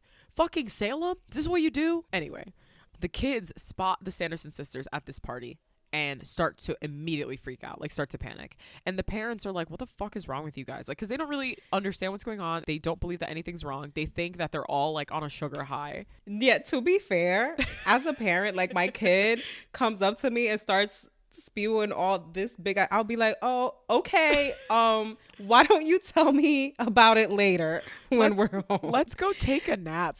I would 100% just be like, child, what's wrong with you? And just disregard everything they're saying. Baby. Honey. No judgment on the parents. I think they dealt with it as any generic parent would. And Max jumps up onto the stage and he takes the mic away from Skeleton Singer and he's like, everyone, I need to fucking tell you, these Sanderson sister bitches have come back from the dead. They're here tonight. You got to stop them. We need help. They're gonna eat your fucking kids. And all the parents are like, oh my God. The production quality of this performance is fucking incredible. Like, thank you, Town of Salem. Amazing. 300 years of the Sanderson sisters. And nobody's paying attention. Everyone starts laughing. They're like, oh my God, their costumes are so good. And Max is like getting really frustrated. Skeleton lead singer is like, nice. This is super interesting. Thanks a lot, kid. Shoves him off stage. Like, get the fuck away from me. Because it's Bette fucking Midler. How could you not have her sing in a movie? She's a legend. So she kind of like intuits, oh, these people want merriment, music, dancing. She starts singing a song like the dramatic, theatrical little bitch she is. And she starts performing I Put a Spell on You. Fabulous. This is an incredible version of this song. I love it. It's so good.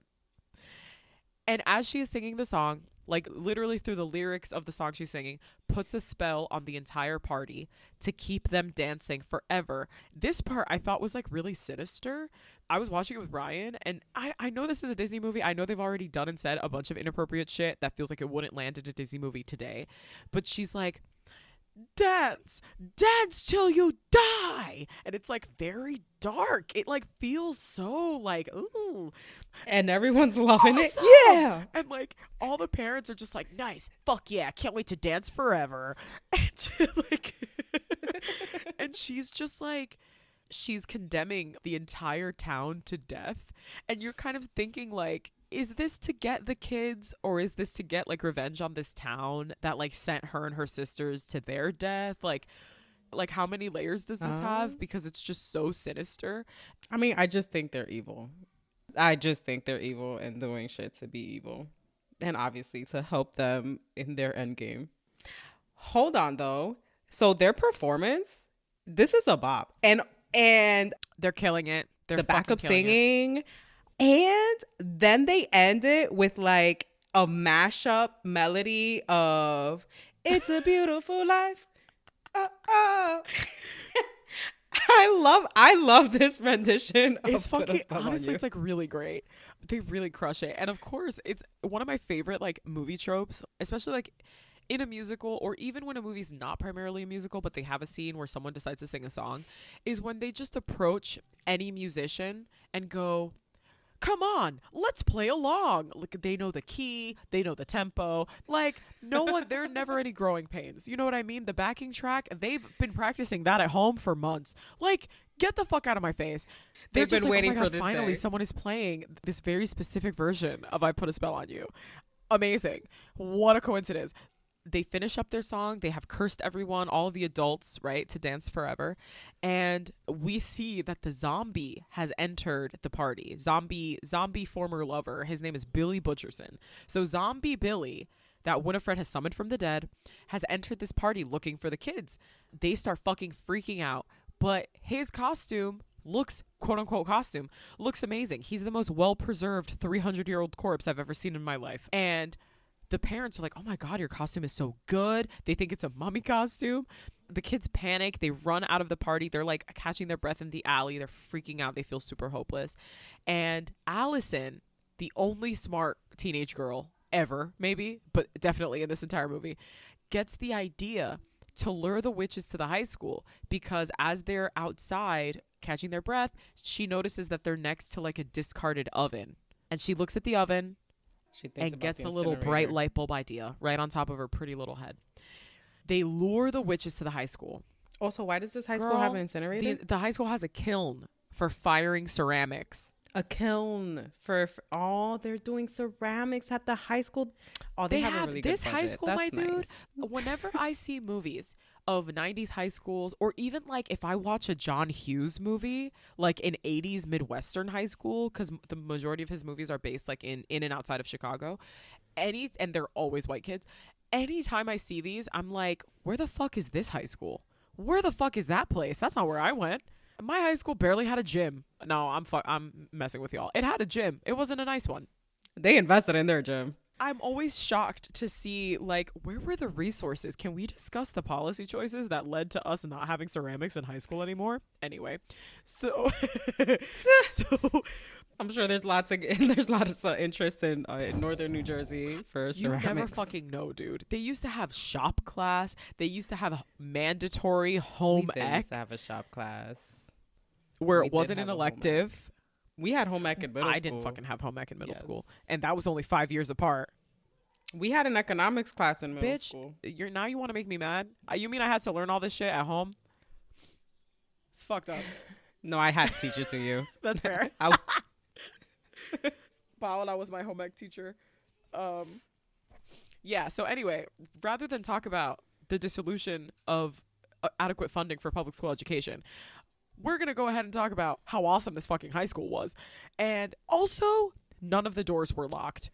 I feel like they used to lock up the high school at night with like chains. I'm joking. I'm also being dramatic again. But they absolutely used to lock all the doors to our high school after the school day was over. Yeah, I don't know how the hell they broke into the school. They just opened the fucking door. They just fucking opened the door.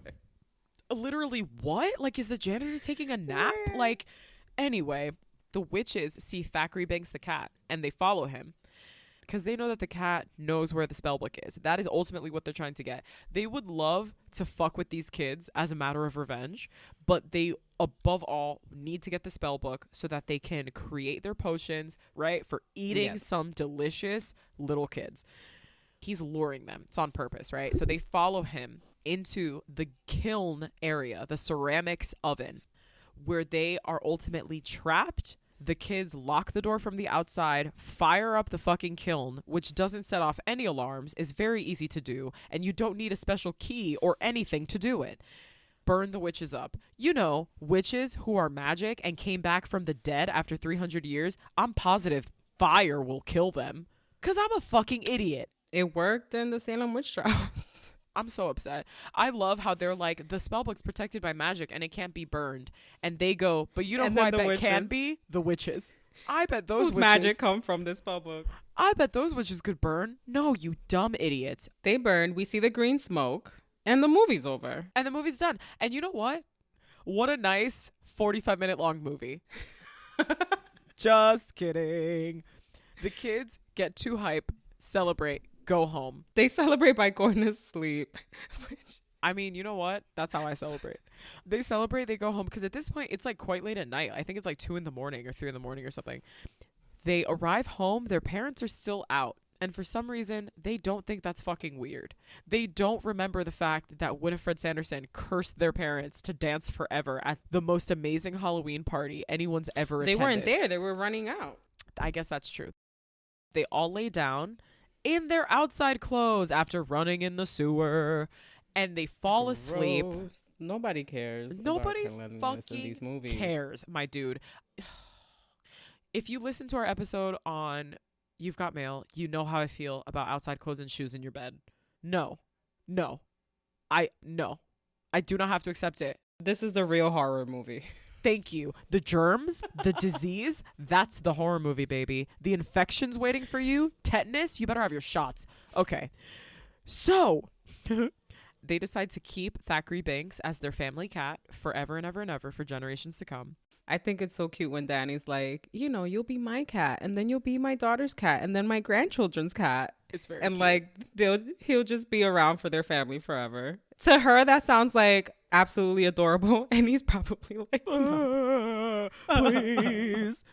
Meanwhile, he's like, do you mean I'm going to become one of those fat, lazy cats that can't hunt? And she's like, yeah, you idiot. That's what house cats are. Allison falls asleep in Max's arms because they have now been trauma bonded and will be in love forever. Thank you, Disney.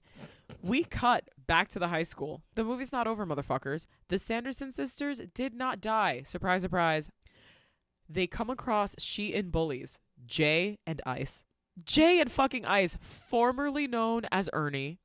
They call them, quote unquote, ugly chicks. And Winifred is like, chicks? Ugly chicks? Me, bitch? The queen of vanity? I didn't think so. And they take them and trap them in cages at the Sanderson house, which is where they learn not to be bullies anymore. And whatever inside turbulence and trauma they have that has driven them to become mean, they hopefully let go of it as they piss their pants in fear. Sarah Jessica Parker, horny devil that she is fucking with these two poor caged boys who have been eating candy all night and making other children miserable. Winifred summons the book. She is starting to panic, okay? It's like 3 or 4 in the morning.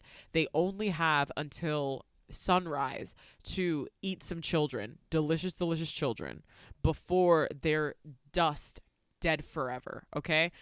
So she summons the book to make itself known to her so that she can find it and she can get her fucking potions, recipes, spell casting, whatever. Brew the potion, and eat some delicious kids. Back at the Dennison house, right? Max, Allison, Danny. They kind of wake up. They're a little rumpled. They're like, oh my God, we fell asleep in each other's arms. That's like so cute. And Allison wants to go open the book. She's been smart this whole time, okay? Not tonight. She's like, it should be okay to open up the book because the witches are dead, right? Like we killed them with the fire. They're not magic. The cat told them not to. You got to listen to the cat. The talking cat knows what the fuck is up. So the cat says, don't open the goddamn book. But at this point, the cat's asleep. He's chilling. He also thinks the witches are dead. I don't know what he thinks he's seen, but apparently not enough. Not in his 300 years of life. Not in his 300 goddamn years. I mean, it was noble. They opened the book to try to help Binks because they felt like maybe they can find something or some counterspell or whatever that can help him out. It was dumb but noble. Wasn't just morbid curiosity. Wasn't just Max trying to impress Allison or anything like that. They were actually nice about it.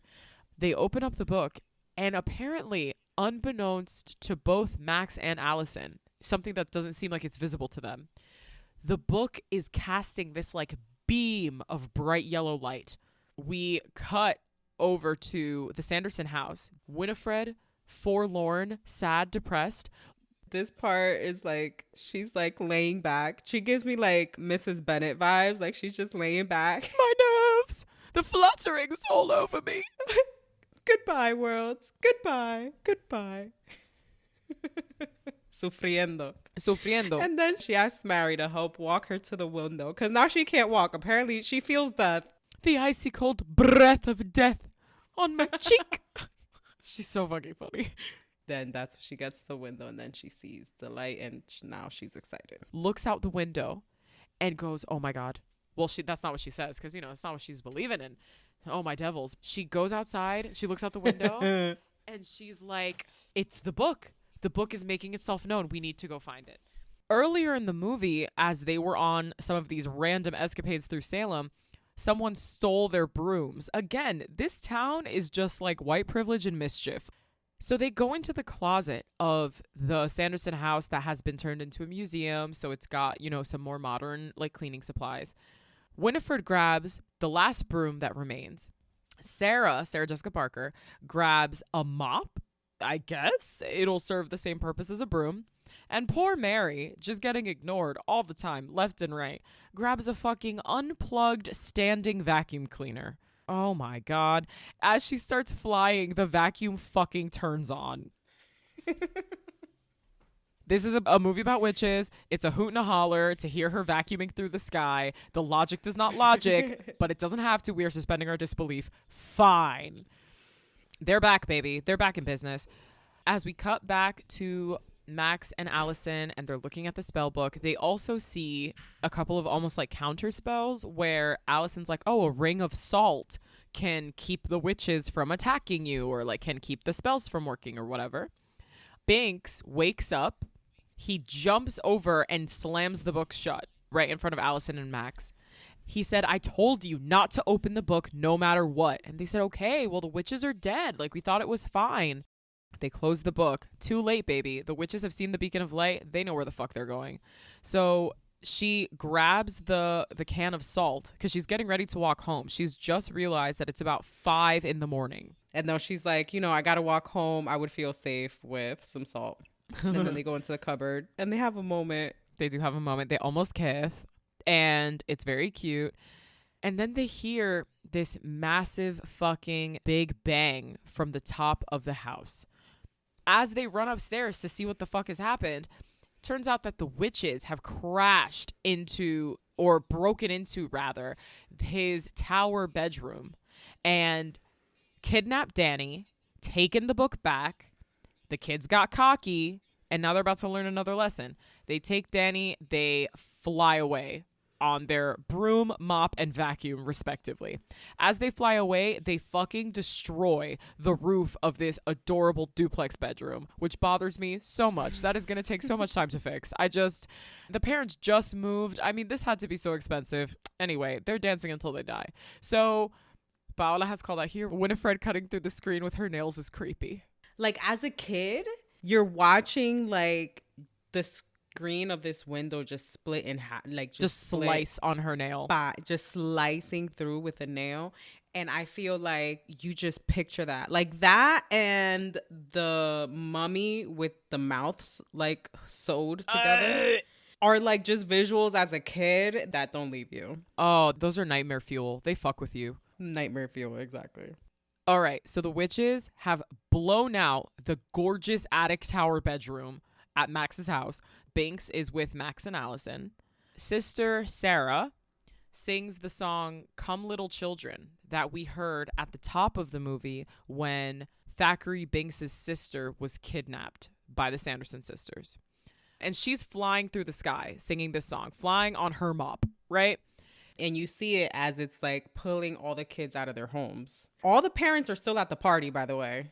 Every single parent in town has gone to this party. Every single parent, not one parent stayed home that night. And they said, oh, you're 7? You can go fuck yourself, kid. I'm going to go to this party. So she sings the song Come Little Children. And this is another kind of plot holy bit. Again, we are suspending our disbelief. The song does not work on Max and Allison. You assume they're too old for the witches to want to consume their souls. But it works on kids that look exactly their age. It works on other large children that look just like them that you assume to be teenagers. Who's going to save the town if Max and Allison are hypnotized? Anyway, you're supposed to get the sense that it's like younger children. They prefer younger children stealing their life force, whatever. These kids are walking like zombies through the street, filling up the roads. It is creepy as hell. Also, I absolutely know that they did this for effect. None of these kids have changed out of their costumes. None of them. Did you go to bed in your fucking Halloween costume? I know I didn't. Who's going to change them out of their costume? Their parents aren't home and nobody's telling them nothing. They fell asleep. If they fell asleep, it was on their own. They're staying up. They're having all the candy. There's no adults. These kids are essentially on cocaine. Guide them. It's makeup and Halloween costumes left and fucking right. We cut over to the Sanderson house. Danny is kidnapped. She's tied to the chair. Now that they have the spell book, they're able to concoct this potion. The potion for the soul-sucking, youth-making activities. They try to feed it to her. She's like sealing up her lips. She's trying not to drink it. She gets really annoyed. They get really, really frustrated with her, especially Winifred.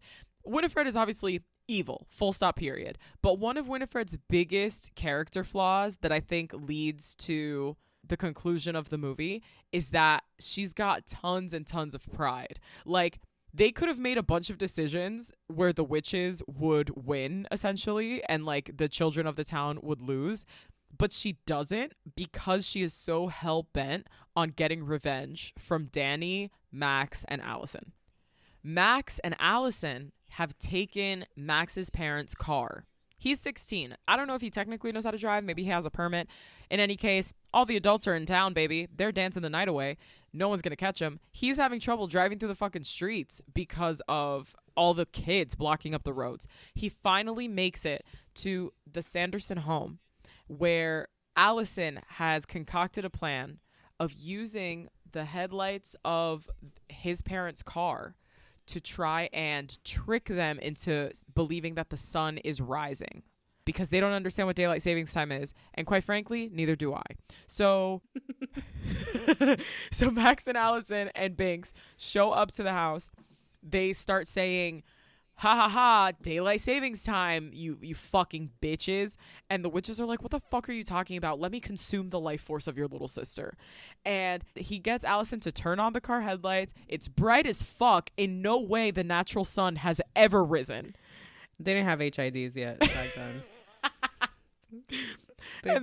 The witches do the same dramatic bullshit they've done for the entire movie, where they're like, oh, the burning, the pain. And it's like, bitch, this isn't the sun. There's nothing happening. There's nothing happening to you. They're just anticipating what's going to happen. They all collapse to the ground. Winifred, queen of drama, give her an Oscar immediately. Like, oh, my life, my sisters. Max runs in and unties Danny. He sees the two bullies ordered from Wish caged up, literally in these cages that are hanging from the ceiling. And he goes and like fucks with them. It spins the cages around. Mind you, these are the bullies who have stolen his cross trainers, who have messed with him for this entire movie. Wait, who's British? Why are they British? Who's British? I can't say cross trainers in an American accent. I just can't. It doesn't work for me. They're like, please, like, save us, please. And he's like, nah, you guys suck ass. He leaves them in the cages, which is pretty uncool, and frees his sister. They run.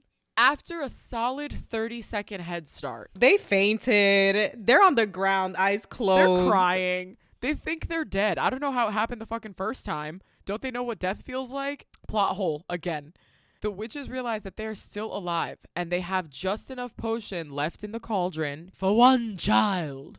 Winifred puts it in this dope-ass little glass bottle and says, we're going to go find a kid to give this to consume. Mary, secretly smart, is like, we should give it to any one of the kids literally on their front lawn. They've already got dozens of kids just waiting to be delicious dinner for these witches.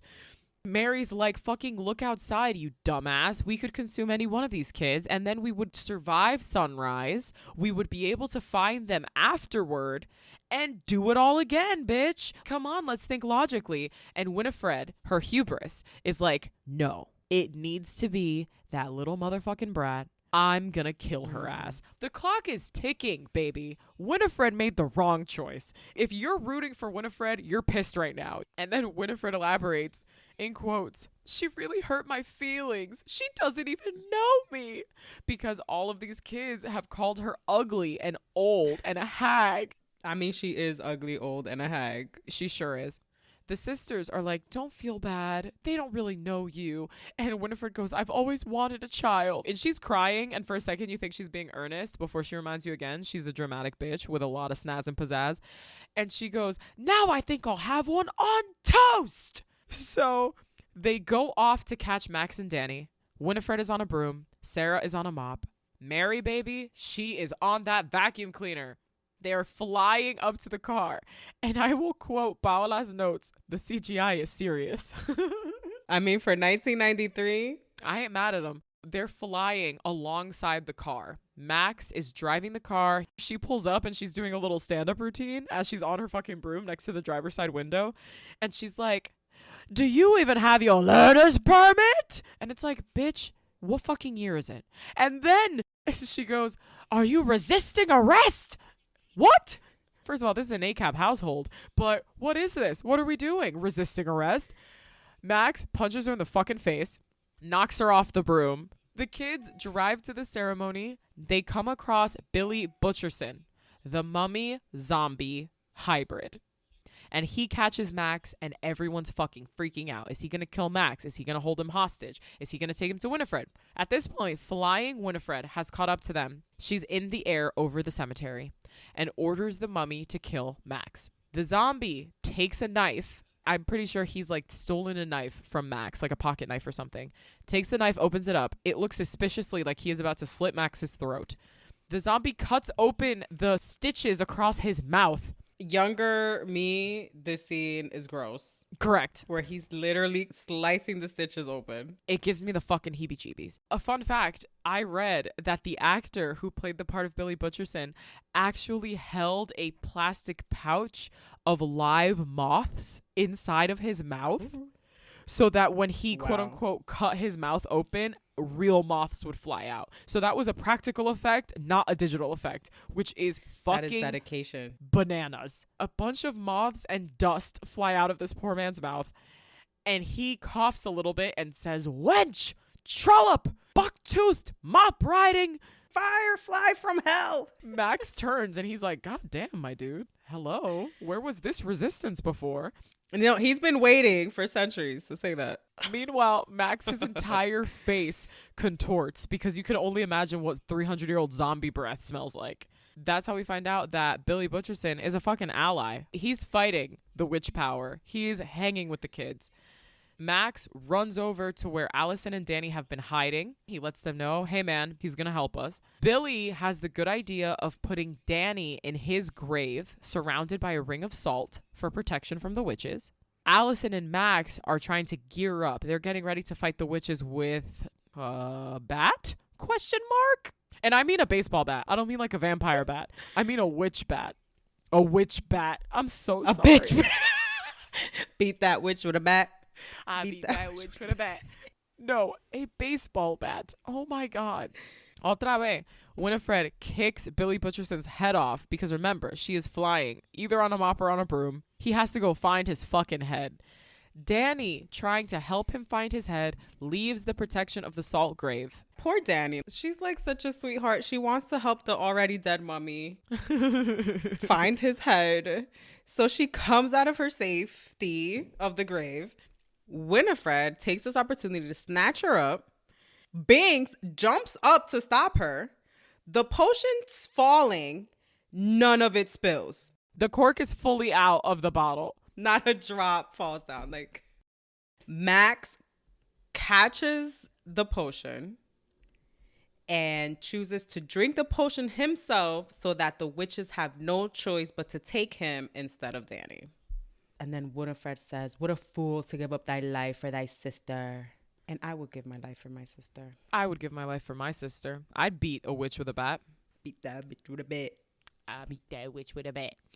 So Winifred drops Danny and then takes him, but he's a big kid. And so he's fighting back. Kicking, he's fighting, he's punching. Sarah is like a boy, all starry-eyed and fucking gross. Mary tries to go get help and they grab her vacuum cord. And so everything's gone to shit. At this point, the sun starts to come up, like legitimately. They're still holding Mary and they let go. So essentially like how you would let go a rubber band. They let go of the cord and sends her flying. Winifred falls off of her broom. She falls down to the ground of the cemetery. She's on hollow ground, but nothing's happening yet. She gets up and grabs Max to start like sucking the life out of him. Mm-hmm. But now she starts turning into stone. Well, I guess this is the thing that happens when you step on hollow ground. You turn to stone. The sun fully comes up and the sisters explode. They spontaneously combust. No gore. They explode into like ash. It's light and ash and they're gone. The whole time they could have just waited it out till dawn. Yes, bitch. After everything they did throughout the whole movie, they could have just kept them from eating children. Correct. And just waited it out. Yeah, what a cool thing. So once they explode, all of their spells break. So does everything go back to normal? Does the house repair itself? Listen, you know they're 20 grand deep with that house, okay? That room, it's beyond repair. It needs a new roof. That tower, oh man. it's not that the damage is repaired. It's that all the active spells that they've put on people break. So the kids who were zombie walking to the Sanderson home are now confused as fuck. Why am I here? Why am I not in my bed? The parents at the fucking city hall dance or whatever, their spell is broken. We don't see them until a little later on, but they will not be dancing until they die. When all of the spells break, Billy, the zombie mummy, goes back into his grave, yawns, and falls into sleep. He's been dead for 300 years, and he's still ready to sleep. And I respect it. This is me when I wake up on a Monday. Like, I could wake up from a coma, and they'd be like, Nadhya, you've been out for 10 years. We never thought you'd make it. And I'd be like, I think I'm going to go back to sleep, though. I'm so tired. Like, it's been really cool, but I'm going to go back to sleep. The last spell that we are afraid of seeing broken is Binks. Danny looks over to Binks, and his little limp cat body is laying on the ground. Is unalive. R.I.P. Binks. You know what, though? The tombstone he died at, I guess, was Emily Binks's grave. Which is like, and I was like, oh, super sad. Then they hear somebody called Danny's name. And when they look, it's Human Binks. But Human Binks's ghost? It's Human Binks's ghost that can touch stuff. Plot holes again. Which is it? The spirit of Human Binks, who is now standing in the cemetery, looking at Danny. Danny's crying. This child actress is phenomenal. She's so sad that Binks is leaving, even though now his spirit can like travel to wherever he has to go. He's not cursed anymore. And he says that he's finally free. He's wearing the clothes that he died in. You know what he reminds me of? What? You know the part in Casper where he comes back? They gift him the couple minutes to be like human form, and he goes and dances with Christina Ricci. With his friend. Binks, Thackeray Binks, not Cat Binks, thanks Danny and Max for freeing him, which is very, very cute. If there is any moment of this movie that is a tearjerker, it is this one. Then in the distance, we see the spirit ghostiness of his sister, Emily. This is the part where I'm like, aw. She starts to call to him, which is very, very cute. She does a little sing-songy call of his name. Thackeray goes up to Danny and says, I shall always be with you. Will you? Because now you're leaving for the afterlife. Like, where are you going to be? He's going to watch over her. That's so weird. He says, I shall always be with you. And also with you. And also with your spirit. He kisses her on the cheek. Which is sweet. This is like sweet. Little crush, like little girl crush kind of vibes. Yeah, for sure. It gives me Casper the Friendly Ghost vibes when he has his little minutes as a human. Yeah, I gotta watch that again. Thackeray walks away, waves goodbye, leaves with Emily, which is like super cute. They just walk into the fucking forest. Maybe that's where the afterlife is. And Emily says... Not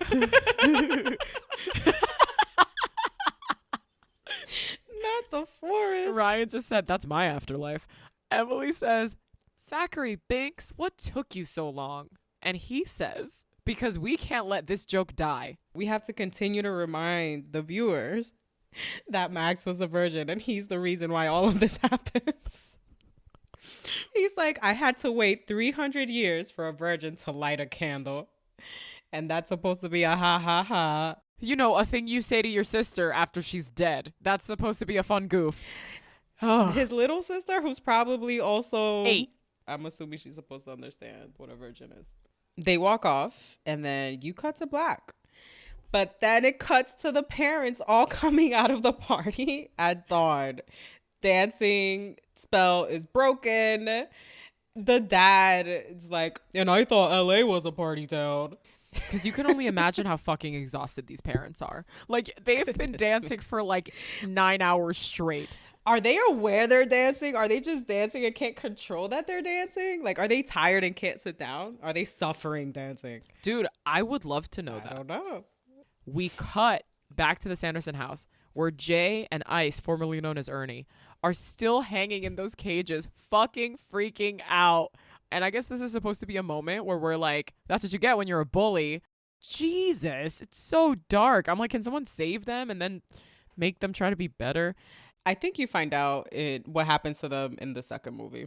Because here you don't. Yeah, it leaves you to believe that they're going to be fucking stuck there for months until they're dead. Well, hopefully their parents will look for them.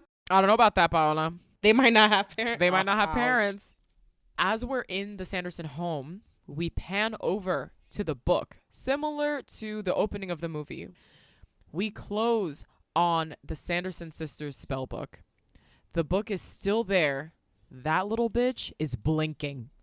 Don't like that. Don't fucking like that. Dun, dun, dun. And now, baby, it's the credits. Wrap on Hocus Pocus. So, how do you feel about Hocus Pocus? How do I feel about Hocus Pocus? That's a great question. So, it's a super nostalgic movie for me. I really like it because it's nostalgic. I think if I had watched it for the first time as an adult, I would not like it. Yeah.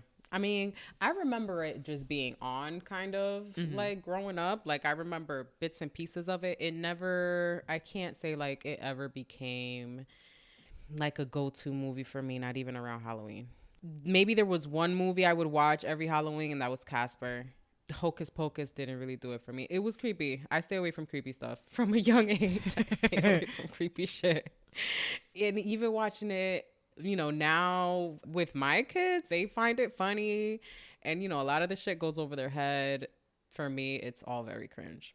Yeah, it's difficult. I think a lot of that gray area stuff that you would see a lot of in the 80s and 90s. Yeah, it doesn't age well. Like, one or two jokes about being a virgin would have been more than enough. One or two jokes about Sarah Jessica Parker wanting to fuck a kid would have been more than enough. Like, the way that they clearly were like, isn't this so funny?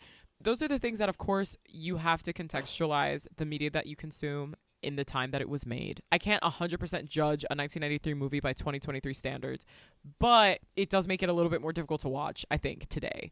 I can't be a fan. I get it. This movie's very ingrained in like American Halloween culture. It's very nostalgic for a lot of people. They go back to it every holiday. They show it to their kids. And I'm just like, I will probably watch it more in the future. Like, as a nostalgic thing around Halloween time, it's a tricky movie to consume. I did send Paola a really funny article that I had found on Bustle that was like, Hocus Pocus is a bad movie. No shit. I don't know if you had the chance to read that, Paola, but...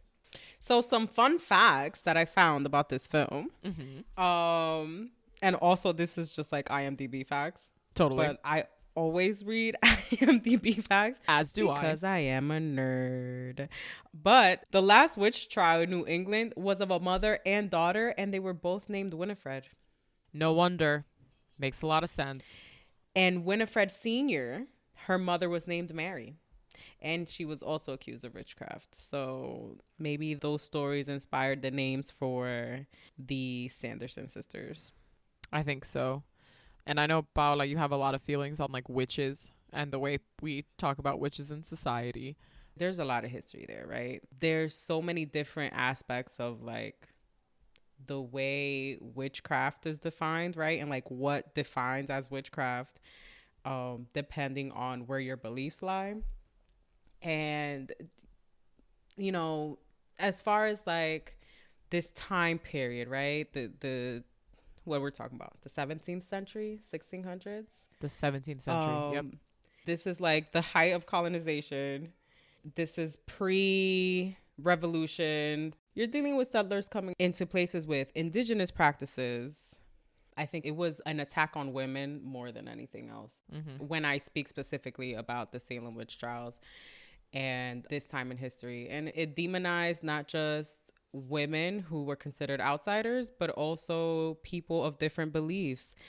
To say good things about the movie, like Bette Midler, phenomenal. She gives a performance for the fucking ages as Winifred Sanderson.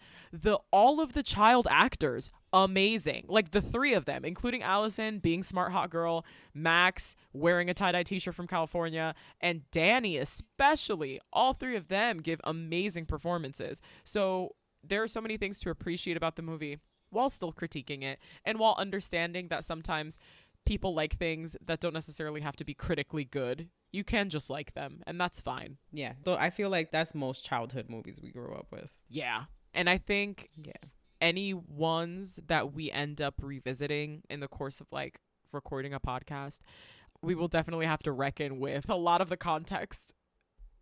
So let's wrap it up. We finished up Hocus Pocus. I'm going to ask you, Paola, book or movie? Just kidding. This wasn't a book. Yeah. So you don't have anything to pick. Bitch, will your husband watch this with you? No. Really? I wouldn't watch this with me. You're brutal. No. Like, we've definitely done like, all right, family movie night. It's October. It's spooky season. So let's pick something Halloween-y. This has made the cut once or twice. We'll have pretend we're watching. And the kids, you know, they're having a hoot and holler at like Mary riding a vacuum cleaner with everything going over her head. And I'm just like, oh, definitely got asked a couple times what a virgin is.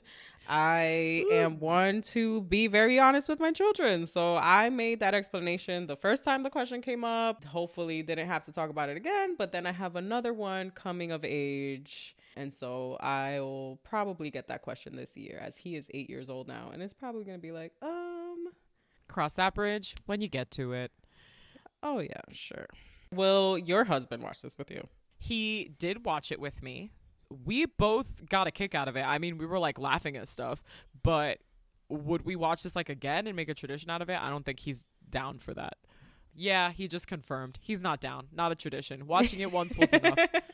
On a scale of 1 to ardently admire and love, I could answer this for you, but how do you feel about this movie?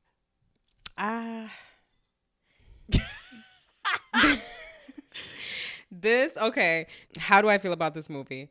I don't especially like it. However, I think it's just one of those things that you kind of have to watch and be familiar with to be able to understand certain references in American media. Mm-hmm. And because it really is kind of a staple of American Halloween. And so it's one of those things that you know, it's kind of like okay, all right. Okay. I think on a scale of 1 to ardently admire and love, pretending that ardently admire and love is a 10, it's probably a 6 for me, like a 6 or a 7. If I'm flicking through channels because for some reason I'm in a museum where they have a TV with channels on it and it comes up, yeah, I'm going to watch it. I know exactly what's coming, baby. She's comforting. Like, I know this plot. We know what's going to happen. The witches are going to lose. Am I going to like go out of my way to find it and put it on more than one time because it's October? No. I'll probably watch it the one time, remember the things about it that make me feel icky, and then not watch it again until the following year. Like, oh, that's right. That's why this made me feel uncomfortable. Like, oh, ooh. I think that's the movie, dude. Let us know what Hocus Pocus means to you. So obviously, as you've heard in this episode, Hocus Pocus can mean a variety of things for different people, depending on what generation you're from, depending on where you're from. Let us know down in the Q&A what impact Hocus Pocus has had on you, and let us know what you think. Thank you so much for listening. If you like what you heard and you want to hear more, please leave a review anywhere you get your podcasts. Come and find us on Instagram at SisFlixPodcast. Shoot us an email at sisflixpodcast@gmail.com and let us know what you think, if you have suggestions or a movie request for us to cover in the future.